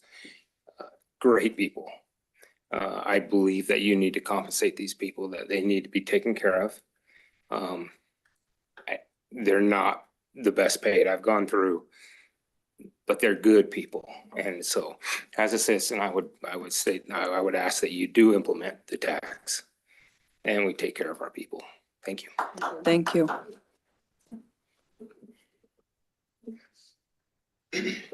I know, buddy. Hot mic. Go ahead, please. Well, I'm concerned about the increase in taxes because moving here from Indiana, taxes were way less for twice as much. I mean, I had my taxes like triple coming here. And if we're gonna increase them a lot now, it's gonna really kill me. I mean, I had a lot nicer house, not a lot nicer yard in Indiana. Things were just way cheaper there. And my concern is that there's some waste. Historically, hope I don't bore you all to death, but if you look at the British Empire, as their overseas, places that they controlled were decreasing, the amount of people that were managing that kept increasing. And there's a principle, I don't remember what the name of it is, and that's common. It's just a human condition. The only way to stop that is we've got to look for efficiencies. Where are we wasting money? What can we do that's not really benefiting us? What's these nice things to have? And sometimes we get separated from the reality. I'm not talking just government, I'm talking everybody. Businesses, I've worked in a lot of different businesses that they seem to lose sight of where they're spending their money at until things really get tight. And when things get tight, a lot of times what businesses do, because they'll either raise the prices and then they lose customers, or they find efficiencies, way to do things without spending as much money, with able to provide, the salaries of the people that are working. Can we do more with less? Can we pay them what they need to live on? Because they're citizens too, just like I am, and they need to make money and be able to provide a nice living for their family. And how can we make it fair for them and make it fair for everybody? Why do we have such a big budget increase without a corresponding population increase? Is it because the population is not making as much money, we're wasting money on other things? Or is it because we're getting developers in here and we're not charging them the impact fees that we need to? That's what I see, is that it seems like that the developers come in here, we don't charge them what they do other places. And then the citizens here have to pay for the upgrades to the system, pay for all this stuff. And I just don't think that's fair. I think when the developers are making their millions and millions of dollars, they should pay for the impact to me, to him, and to everybody, to all of us. It impacts all of us. Some of us have this much, and when we take this much from everybody, that kind of knocks us out. And that's how I'm feeling with this tax increase, is that I'm going to be knocked out of here, and I'm not going to be able to survive in this location anymore. So please take that into consideration and look for efficiencies. Look through the budget, find ways we can do more with less. How can we get technology? We've got so much more technology nowadays. How can we get that to do more for us, so we don't have to spend as much money on a new salary where we're gonna have to divide that, I'd rather give that whole salary for that new person to all the people that are working and then expect a little bit more out of them, or help them to be more efficient with some new technology. Anyway, thank you. Thank for you. not falling asleep. Any additional comments? Anyone else online, Alicia? Okay, we will close the comments for item number 9 and return back to a discussion with the council. Can I go next? Please. Just- Okay, I would like to just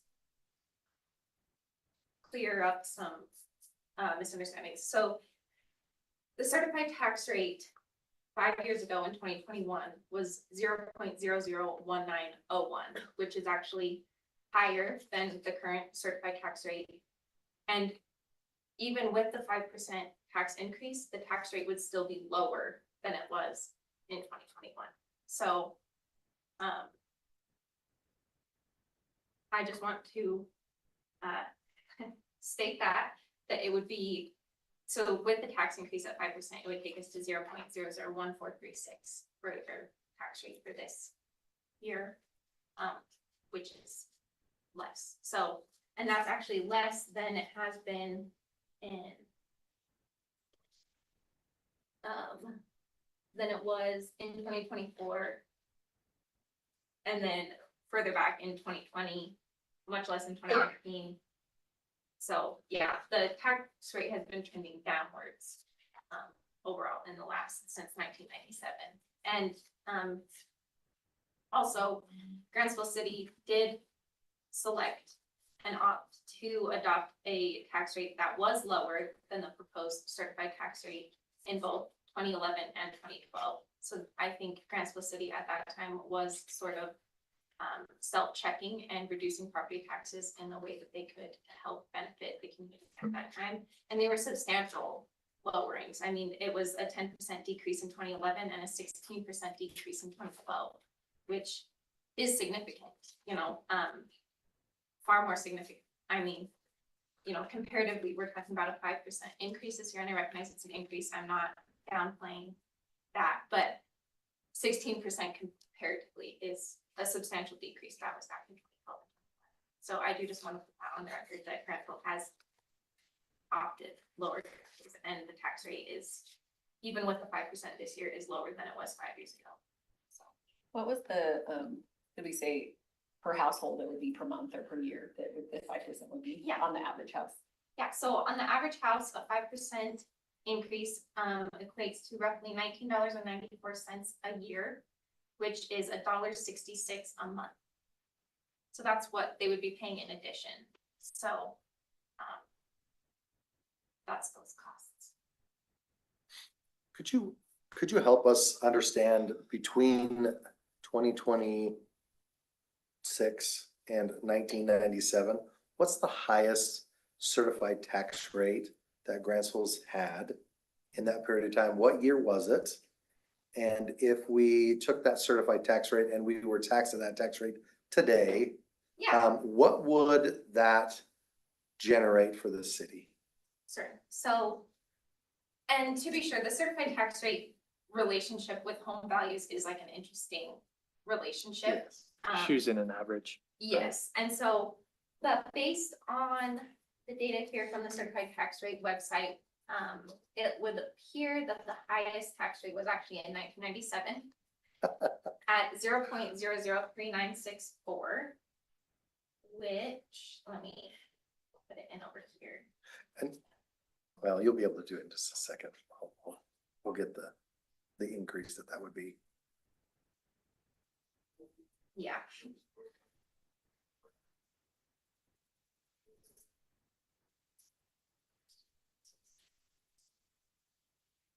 Now, why she's doing that, I mean, we talked about this before. I mean, I've said this till I'm blue in the face. We all understand that if our home values increase, you know, we pay more, right? We saw that jump in 2020 to 2021, which is why Grantsville held steady and continued to decrease that over the tenure of Mayor Critchlow, right? He was pretty proud of the fact that in his tenure, he never increased over the course of time, albeit, you know, we felt like we were paying more, right? Definitely paying more because of the school district, right? Well, and our property values jumped, Jumped just a like you lot, explained, yes. Which I understand, but I'm just curious. Yeah. If we held true to the 1997 certified tax rate, what would that be in proportion with where we're at today? And what kind of increase would that be Yeah, between so, 2026 and 1997? yeah, so that would generate roughly, so overall, it'd be $6,035,000 in property tax revenue, which is a $3.9 million increase above what we get now. And it would equate to a monthly, residents would be paying $63 a month more and $756 a year in extra. Percentage rate would have to increase. Let's see. It would be a lot. It's gonna be over. Well, we were at 84 and And it wasn't even, I don't think it was Yeah, that much. yeah, No, even it wasn't. 300. Yeah, I mean, we've got it from 84 to 5. I feel like we've got it down a lot. I mean, I know 84 was our max. We were hoping never to get that close, but we're It down. would, yeah, roughly 170% increase.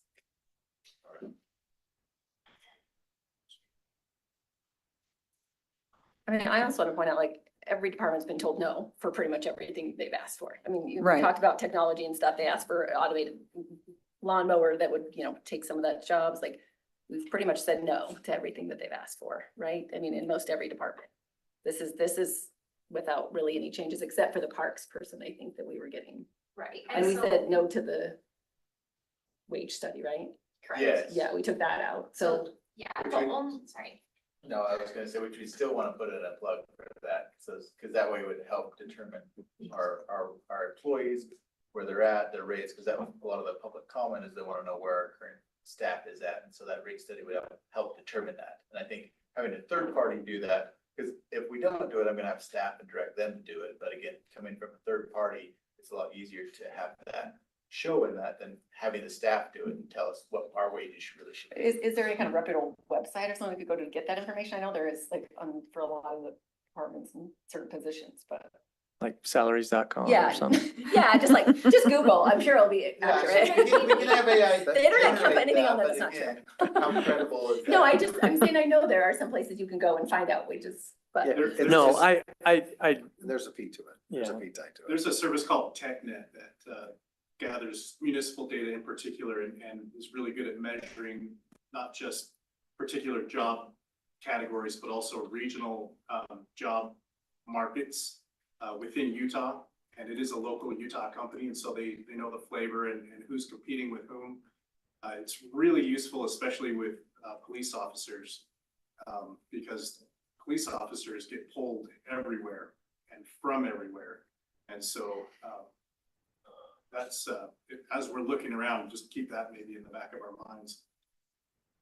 TechNet. But just to kind of explain a little bit about this, so the 5% increase would be strictly to cover the parks employee. So in the budget, but if you guys adopt like an interim budget and approve a tentative budget and things like that, the weight, that 104,000 that would come from the property tax increase would be held in a separate account. A separate from like our regular operating expenses until we are able to complete the truth and taxation process. And it will go through, we would have a truth and taxation public hearing. Everyone would receive notice on evaluation notice in July. They could attend it in August. And then at that point, you guys are able to consider again with public comment from that public hearing, if you want to move forward with the increase or not. And if you opted not to, then that 104,000 would never be utilized within the fiscal year 2027 budget. So it would never come to fruition for that funding. But the maximum amount that we could ever adopt the taxation rate would be for that 104,000. If we adopt the interim budget today. Yes, So there's no going more than that No going 5%, correct. but there could be going less than that 5%. Yes, absolutely. So if you guys, if August came and you're like, maybe not a full-time, but we'll do a part-time, and you were able to approve a tax rate that was lower than 5%, but would fund a part-time position that you guys felt would be appropriate, then we could do that, of course, and it would be less than the 5%. But as we move forward with approving and adopting budgets, it would be, you could go, of course, less than the 5% to no increase at all, if that was what you guys deemed appropriate in August.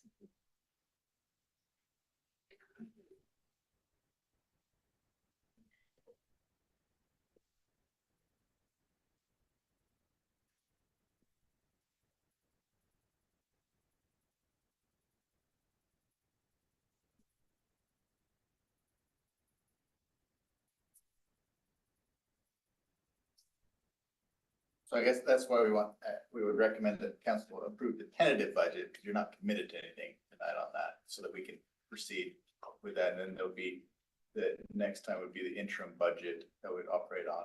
You do choose to go with tax rate, and then that interim would be what we'd operate on until we did the final budget after choosing the taxation.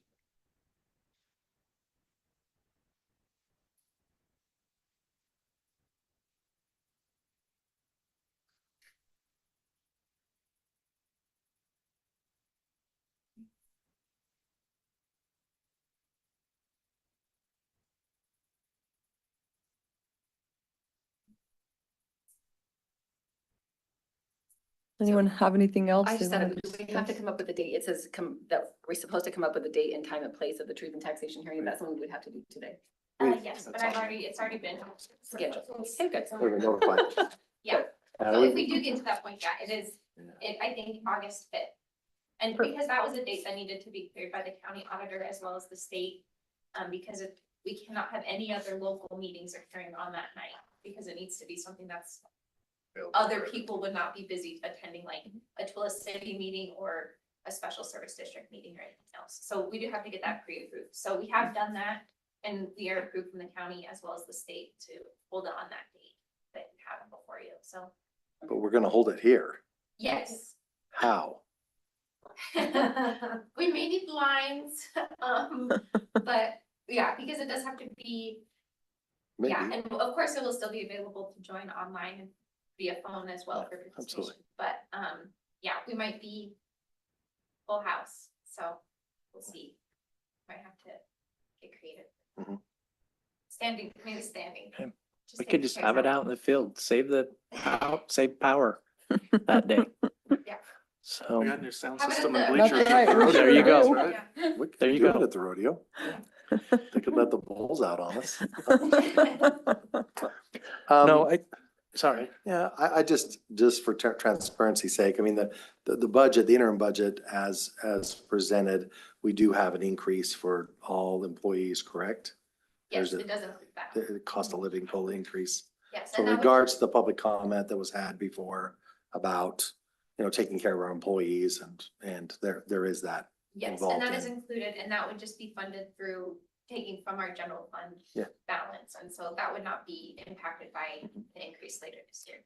And when we get to August, will we know what the fund balance?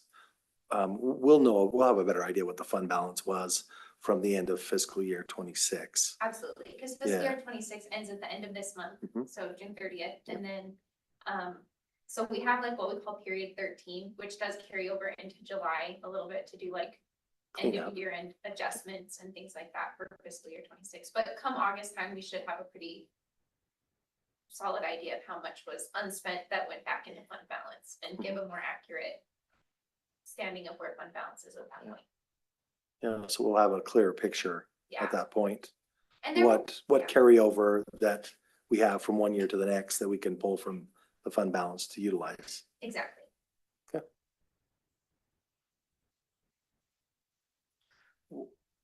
Why, in our motion to approve a tentative budget, why can we not say? So we had to say, we had to declare that we might do up to a 84% tax increase, which made for great publicity, great news articles. But now we're at 5%, which is a lot more boring of a news article. Why are we not saying in here the 5% amount? So we had to, so it'll be in the, What's that? I said, because it's in the budget. I mean, if we approve the interim budget, it's as per 5%, or she's got that all spelled out in there. yeah, and I just want the public to know it's 5%, not 84. 84%. yeah, to be sure, you guys actually never approved a budget that had the 84% increase in it. We talked about it and I said 84%, and that was what our property tax impact schedule reflected. Mhm. But you guys have yet to actually adopt a budget that includes a tax increase. So you guys actually have never adopted a budget that included an 84% increase. So just to clarify for yourselves and the public, like, no one on city council approved a budget that had the 84% increase in it. It was just proposed. Yes. Oh, and we slaughtered it. Yeah, yeah. So, You guys, I mean, we're down 79%, so yeah. But, so that's what's being proposed tonight, would be approval of a tentative budget that includes a 5% yeah, increase. our police are driving 3-wheeled vehicles right now. So whatever we gotta do.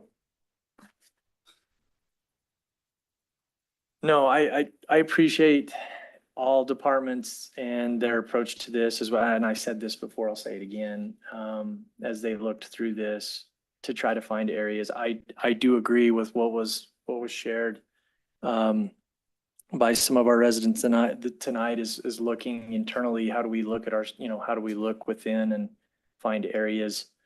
Sometimes technology costs money. How can we find more ways to be efficient? And I appreciate our departments as they looked into areas to find ways to help us lessen the burden. I think it could be a double-edged sword. As you look for ways to lessen the burden, sometimes it creates more of a burden on our employees. And so I appreciate the comment that was given tonight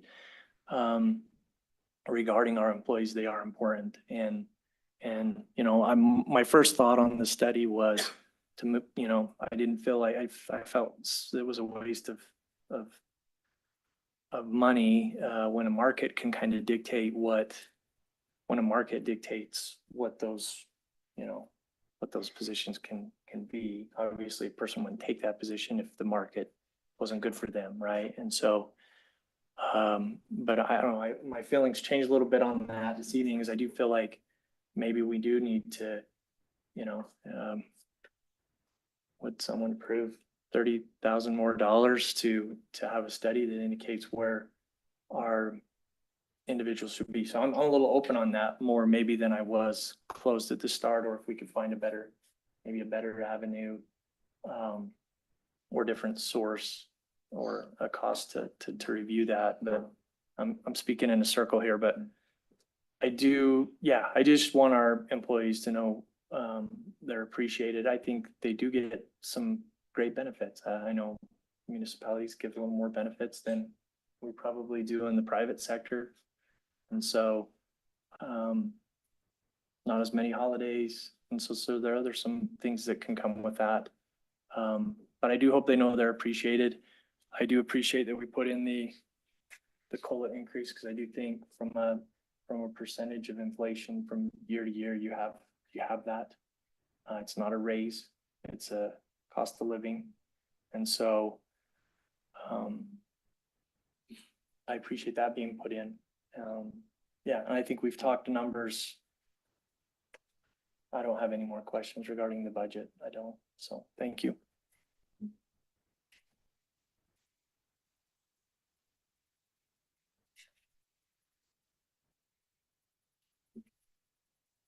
Any other questions or comments? Or is there someone that would like to make a motion? Could I just parlay off of what he just said, in regards to the study or a study or budgeting for a study? We could insert that back in here tonight if we wanted to, correct? And just keep it at 5% and pull that potentially from the fund balance. That's right. Yeah. Okay. Where would that, where would that go on this? It would probably go in the general fund, general government account under Okay. professional services, because it would be a professional service type of study. Yeah. That's where I had it. So what's the benefit of that? Because if we get the study and it comes back and it's like, you are overpaying people, then are we gonna say, okay, well, we just got the study, are we gonna go slash people's pay because the studies came in too high? Or is it, or vice Say now we versa? have to pay them more. Yeah. Yeah, because we have no way of increasing the salaries if it does come back that they're. I also see, there's just been a lot of talk about what our employees make compared to other people. So it would be nice to actually have a third party instead of, Yeah, you know. but it is public information, and you can get public information if you're getting it from the right sources. Right. The problem is sometimes they show benefits and stuff in there. So like their hourly wages, like that it's not really like what you're making per hour. It shows Yeah. like the benefits you're getting, you know, over your time you're there. So it may be inflated. And you could see what other cities are doing as well. But like I said, the market is usually what draws that. Like if we're not offering a wage, someone's not gonna take that position. Someone is not gonna take a, you know, accounting role without the proper experience. They're gonna be able to, you know, if we don't have that set at a rate where it should be. So It's helpful to have a starting point. We've never done one for Grantsville at all. Which was Heidi's point. Yes. Yeah.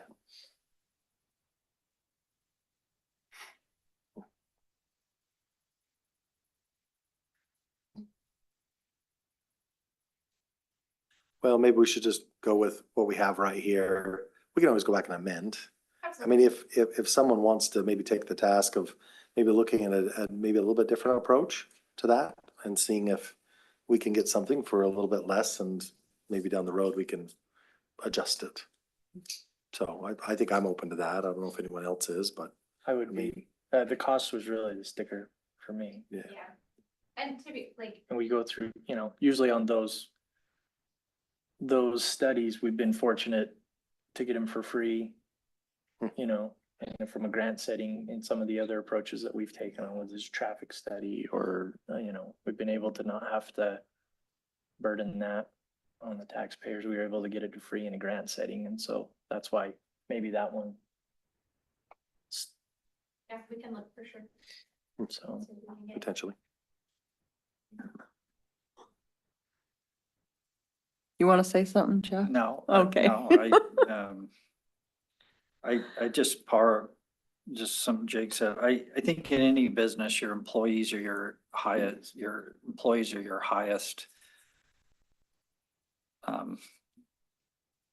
expense, right? I'm not thinking of the right word, and it should be that way.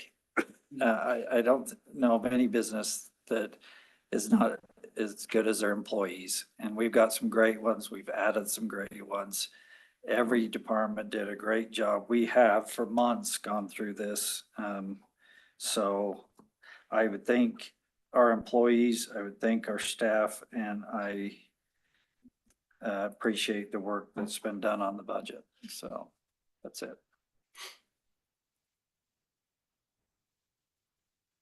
I can't make the motion though, because I'm gonna add in 5%. Well, if you won't make the motion, I will. Go for it. Mayor, I move to approve resolution 2026-37 declaring intent to consider an increase in property tax revenue above the certified tax rate for the fiscal year 2027, publishing a property tax impact disclosure, adopting the fiscal year 2027 tentative budget to serve on an interim basis, and establishing the date, time, and place of the Truth and Taxation public hearing as August 5th, 2026 at 7 p.m. at Grantsville City Hall, located at 429 East Main Street, Grantsville, Utah, as well as virtually via Zoom. Okay, we have a motion by Councilmember Butler. Is there a second? I'll second the motion. A second by Councilmember Skinner. All in favor? Aye. Okay.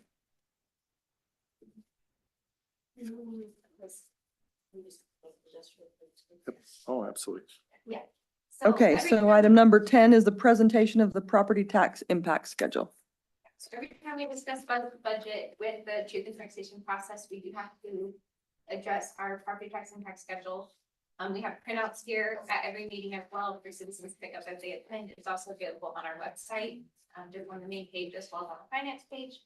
But it just states that Grantsville City is considering an increase to the property tax rate from 0.001368 to 0.01436, which exceeds the estimated certified tax rate and is estimated to generate an additional $104,149 in property tax revenue. So you'll see the breakdown of the current property tax rate of 0.001368, which generates approximately $2,082,977. The increase would take us to $2,187,126, which is $104,149 of additional property tax revenue for Grantsville City. At the new property tax rate, which is proposed to be 0.001436, which is a 5% property tax increase rate. And then it breaks it down for that cost that we discussed earlier. So yeah, there's that. I just have to present it. So the next item. Yeah, so moving on to item number 12. That's beautiful. 11. Let's vote 11. on that bad boy. Yeah. Let's do something. I'm just kidding. Is a presentation of the annual fraud risk assessment. Fraud. Okay, so this is something that we're required by the state of Utah to complete every year. It's a fraud risk assessment. It's basically just an assessment on risks that we may have for fraud to occur here at Grantsville City. Ultimately, you want a high score, which means you have low risk. So we came in at above 355, which means that we're considered very low risk level, which is great. The only thing that we didn't receive points on was having a formal internal audit function, which we do not have. We don't have the staff for an internal auditor. So we don't have a formal internal audit right now, but that's the only thing that we didn't receive points for. So overall, I think we're in pretty good shape. And then it is like a self-assessment, but it is reviewed by our external auditors every year as well, just to verify. So, but I do just have to present it for you guys. So this was for fiscal year 2026. So to get a perfect score on this, we'd have to increase taxes by, And yeah, have an internal auditor. Yeah. no need for that. This goes through just ensuring like we've got an employee that's taking funds and Yeah, so it goes through things. to make sure putting we them have- into the system. We're having two, sorry, go ahead. Yeah, go ahead. I was just gonna say, no, elaborate, maybe just a little bit on this, because I think this is important to ensure that we have, as we grow as a city, that we make sure we have policies in place that protect us on, Yeah. especially on this level with And finances. so, and one of the part 2 of the assessment is specifically about policies and ensuring that we have the necessary policies in place to ensure we have processes for conflict of interest, procurement, ethical behavior, travel, credit card purchasing, as well as IT and computer security. And then, of course, cash receiving and deposits, which is where that separation of duties comes into play, which is a large portion of the points received on here. It's worth 200 points of the fraud risk assessment. And so it is a major portion, but it is ensuring that we have separate people performing the tasks so that someone's work is always checked as far as the transactions go. So the person taking the money is not the person that's preparing the deposit. And then on top of that, the person that is doing the transfers or the deposit is not the person that does the bank reg at the end of the month. So at any point in time, if something were to occur of like, oh, this transaction, like, what was that for or whatever, it would be questioned by someone that was not the person doing the transaction. So it's also, it goes as far as ensuring that our credit cards are like our credit card statements that some of the staff has are audited. And we do have Olivia in our office does the credit card reconciliations each month. So she's reviewing the receipts and the purchases for everyone's department credit card to ensure that the purchases are legitimate and aren't going to something they shouldn't. And then it's also ensuring that the payroll process is conducted appropriately. So that way there's no additional pay being distributed to employees that's, you know, extra on top or anything like that. So we have someone that prepares it, someone that like authorizes it to then be put out, and then someone that reviews it afterwards. Did you by chance look at previous years and see if we improved our score at all, or have we kind of held pretty steady at this number? I didn't go back very far. I did look at last year's, and we're the same as we were last year. So we've maintained, which is good. But I didn't go further back than that. We definitely could, and it's also on the transparency website, but, yeah. We've at least maintained some last year. Haven't gone beyond. Thank you. Aspen, just a real quick question too. Number 9, it says, does the entity have a formal audit committee? Who is our audit committee? Yeah, we do actually have an audit committee. Councilman Williams is on it, as well as, hold on, I have a list, because that was one thing that I was verifying to make sure that we did actually have these things. Let's see. Yeah, so the audit committee, let's see. Hold on, I have the resolution. It was resolution 2024-69, and it was, the audit committee is composed of mayor, councilmember Williams, and myself. So that's the audit committee. And then there is an option as an alternate that Michael could actually designate an additional member of the audit committee if he was to choose to do so. He hasn't done that at this time, but that is an option that he could designate an additional person, whether that be someone from the public or a different staff member that could be a part of that audit. We have an external audit once every year. Right? Yes, once a year. Yep.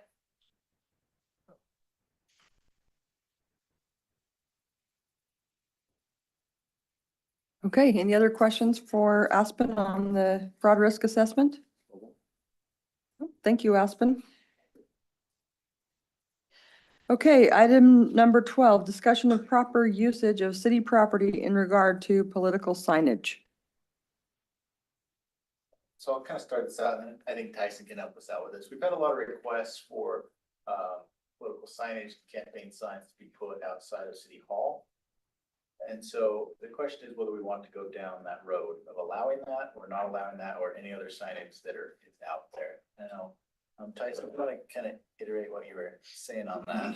Is this all city properties or just property in front of the city hall? The request would just be here at City Hall, but it would probably encompass all city properties. So including park strips, So that rule is. corners and. Wait, Yeah, Strips can't be limited, so I was gonna say. we're unable to, by state code, to limit, political signage in park strips. If we require the resident to maintain the park strip that's adjacent, which we do. So that's one area where we would not be, able to put a limitation on that. But anytime we're talking about limitations to, speech, we have to talk about,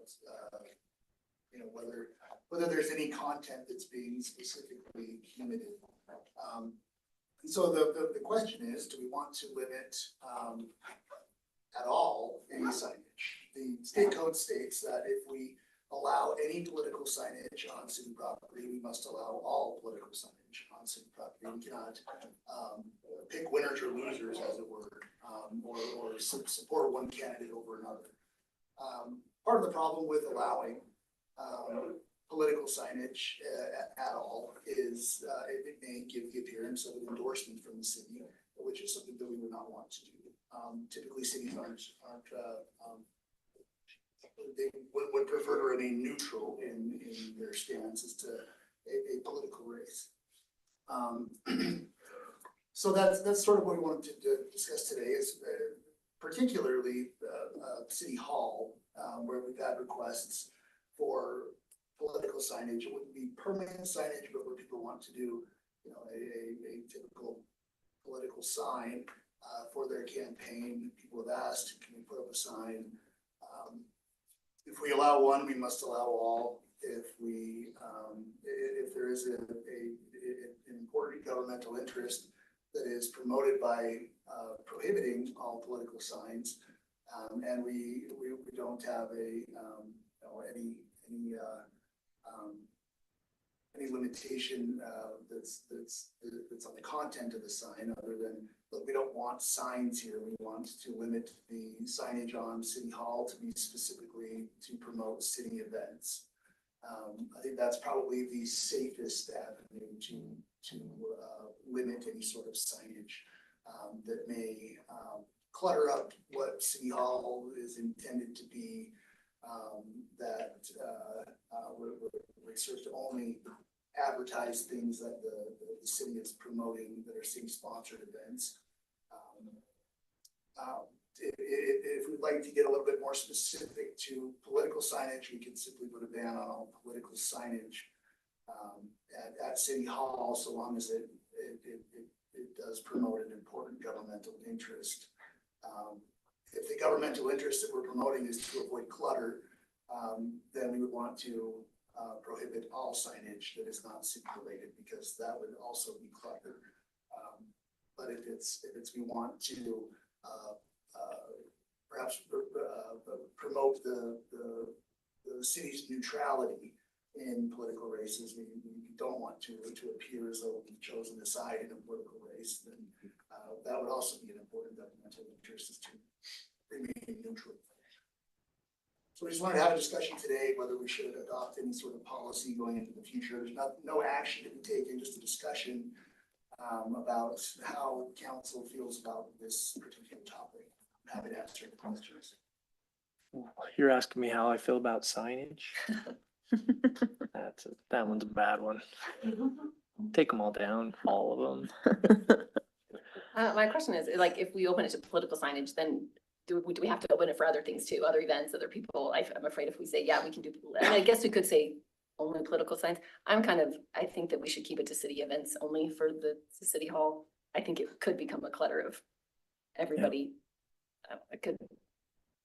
Again, and then we may open ourselves up to other people wanting, other events, other things, other signage put up there, and it could become. Well, that's something that's requested all the time, actually. right. So Yeah. And that's what the I'm issue. afraid of. That's the issue. I'm afraid we're opening the door.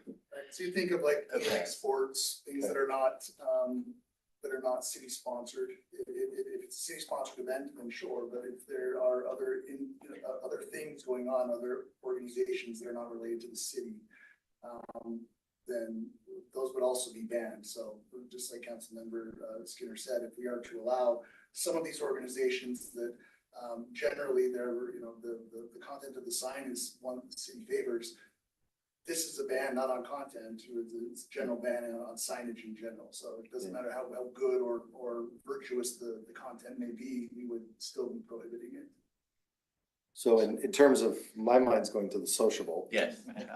And so if we were just to allow city events and the sociable, that could be misconstrued as well, because it's not really a city sponsored event, albeit, we help. So could that be considered sponsor? If we do Yes. put in money, that could be city sponsored at Yes, some. it could. If we donate, we could be considered a sponsor. Yeah.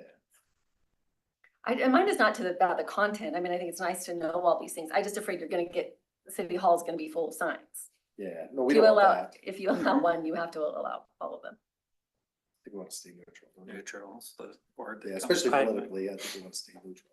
Yeah, Certainly. I agree. There's enough park strips in this town to put up your signs. And they get full. Well, then they stay there, right? But I'm sorry if my Took a comment sign came down off. Once, I know.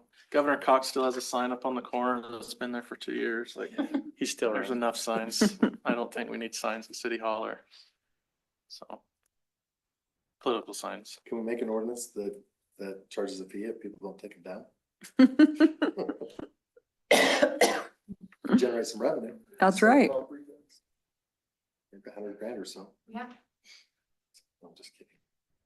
I'm all for fees. Probably lose that in enforcement. Well, we probably would. Yeah. We'd have to hire another code enforcement. All right, I think that's a good direction. Again, that's kind of what the staff was feeling. We just wanted to make sure that the council had that input on how they, and what they want to do with the signs. No doubt. Good discussion. Okay. So will we adopt a official stance or official ordinance, or what's your proposal? So we would bring forth some council action at a later date to pass, to have further discussion, and at that point we would establish an official policy. Right now we sort of have an idea as to whether if we were to get a request for this type of thing, we would know kind of what direction to guide that individual. So what if like a candidate's running and they're doing a meet and greet at like the library? they want to post one of their signs during that event, is that gonna prohibit something like that, or? That's a good question. Yeah. Well, I think it's the signage. So you're talking about maybe like they have a folding table, put a sign Yeah. on the folding table. Yes, You're because we there do for that for an hour or every, two, yeah. Yeah. I think that would be different than actually like, Other day, your council. We did, we had it out front, which I was shocked. yeah, when we had. When I walked up, I was like, oh, signs doing in front. I thought we should be neutral, but anyways. And maybe we could have something in there where it's for a period of no more than 24 hours if they're having an event. Or if they're like attending it, if they're there, if like they're in person with a sign, you know what I'm saying? I think that we don't want people just leaving signs, but if we're like, if you have an event, I think we could clarify in our ordinance to say, to specify, like, And it would limit picketing, right? So if someone's holding a sign. sure, yeah, like that's what I'm saying. If it's somebody's in different, person with a sign standing there, it would be. I don't think we can. Holding a sign is different than placing one into the ground and mounting it there and walking away, and then someone else has to deal with the sign.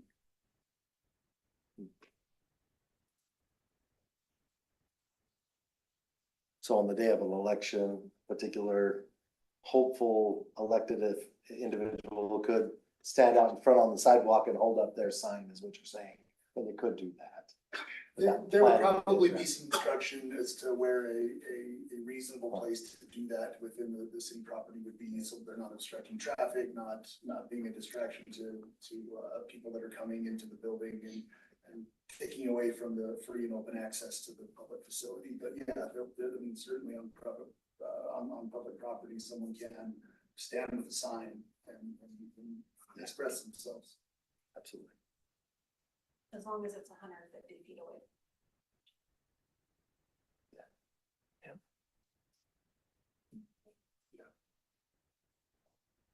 Okay. Anything else anyone wants to add on that before we close that? Nope, okay. The next item is a closed session. If we could get a motion. Can we take a break? We need to talk about July. Oh, okay, while we're here, yes. We do need to discuss the July council meeting. I think that July 1st was something, we had something. On July 1st, we have city-sponsored 4th of July activities. Well, every My thought night would that be to week. Cancel that meeting because we're doing something every night. We're doing something every night that week and a couple of nights the week before. Man, can you remind me what's on the first? It's the flag football. So we'll be serving hot dogs and that kind of It stuff. appears we got in trouble for rescheduling the meeting last night, so I said we not We have just- a meeting. And just cancel the meeting. Just cancel the meeting and just double up on the third, which would be the 17th. Yeah, I was gonna say, we can't move it to the 8th. No, the following week is a problem as well. moratorium. It's the moratorium, yes. We could actually move it to the end of June, as long as we have one council meeting per month. So the second meeting in July would be the one. So we could. I'm You're just thinking we could go throwing the it out there. 17th and the 24th? No, it'd be the 15th. Are you looking at June? Good, well, June June 17th. Oh, Those are next And then like June 24th. 24th. I think I'm kind of with Jeff, if there's, I mean, unless we have we know we have tons of stuff. I mean, we have a big commitment for the council the following week, or even that week, starting on the 25th is the first event of the 4th of July. And that flyer will be hopefully live tomorrow on the signups. So we have events every. Yeah. So in Yeah. July, we would just have the 15th then. And then if it got bad, I mean, if we needed to adjust things, we could always do one on the 29th. Exactly. And I think we could have some flexibility there on the back end of July rather than On the end of June. just shut the doors and we're not gonna lose meetings. Hey, good enough. They're not off. I like Yeah, that, I so- like that idea. Let's just- 29th can be a Yeah, flex. Yeah. that's, We need could be a it. flex if we need it. So do it on the 15th. Just on the 15th? First. Yeah. Cancel the first. And I think I'm okay with that. if we need to, we'll add on the 29th. Mhm. As far as the 4th of July, we'll be sending out sign-up sheets for volunteering to serve hot dogs soon. So, That's on the Wednesday night, but. oh no, Hot dogs every day, every day. 8,000 We're hot getting dogs. 8,000 hot My dogs. first year, I did not understand the magnitude. I didn't of either, hot like, I did dogs. not Right. understand the The hot hot dog. dog is an every night thing. Jeff? Did loads of. Okay, Well, hot I- dog. master chef. I had to make up for the first year. Okay, now So, it's, now I have to go to hot dog, so I will be at every hot dog serving. We had a system going.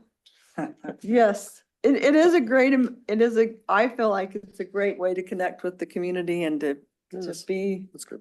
be there and And they're anyway. pretty good free hot dogs. It's, it's by the 5th night in a row that they've become. Speaking of, you do have to have your food handler's permit if you are planning on serving hot dogs. They're good for 3 years. Jake is taking his, Brett has his. So if the three of you and Mayor. Can you Yes. send us- Yours yet? Is there a Yes, link you can send us to do So that? Yeah, I did send it You- the other day. but you I'll did. send it I to thought you. I did mine too, but maybe it didn't.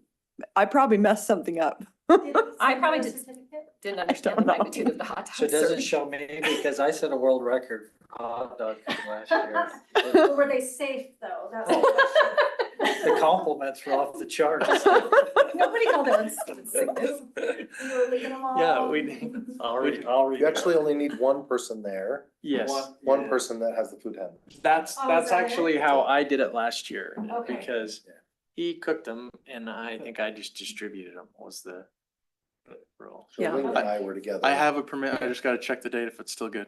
But If not, I'm I'll going log to in get- and You get that take thing it. done. Okay. So, Is there anybody that has any I- suggestions as after doing it last year? Do you have any suggestions of how to make that any better of a process? buy cheaper mustard. Hot dog's hot dog. I mean, just cook them up. Was it like slow last year? Or were people waiting like a long time? No. It just depends on the I'm weird with activity. hot dogs. I'm not gonna lie, like just hot dog with mustard and mayonnaise is. Yeah. An official. Yeah, we decision. gotta do some. Okay, no relish. decisions allowed on the hot dogs. If you have any suggestions or comments, let me know. Okay. Mayor, I make a motion to go into a closed session. Okay. I'll second the motion. Okay, we are in a closed session. Nope, give me just 1 second. I gotta We're not, okay? All of that was. We announced the purpose that's listed for the closed session. Yes, I will. Would you like me to announce the purpose or? Yeah, Albeit I don't know what the purpose is. Negotiations and litigation. Okay. I make a motion, we go into closed session for negotiations and litigation. I'll second the motion.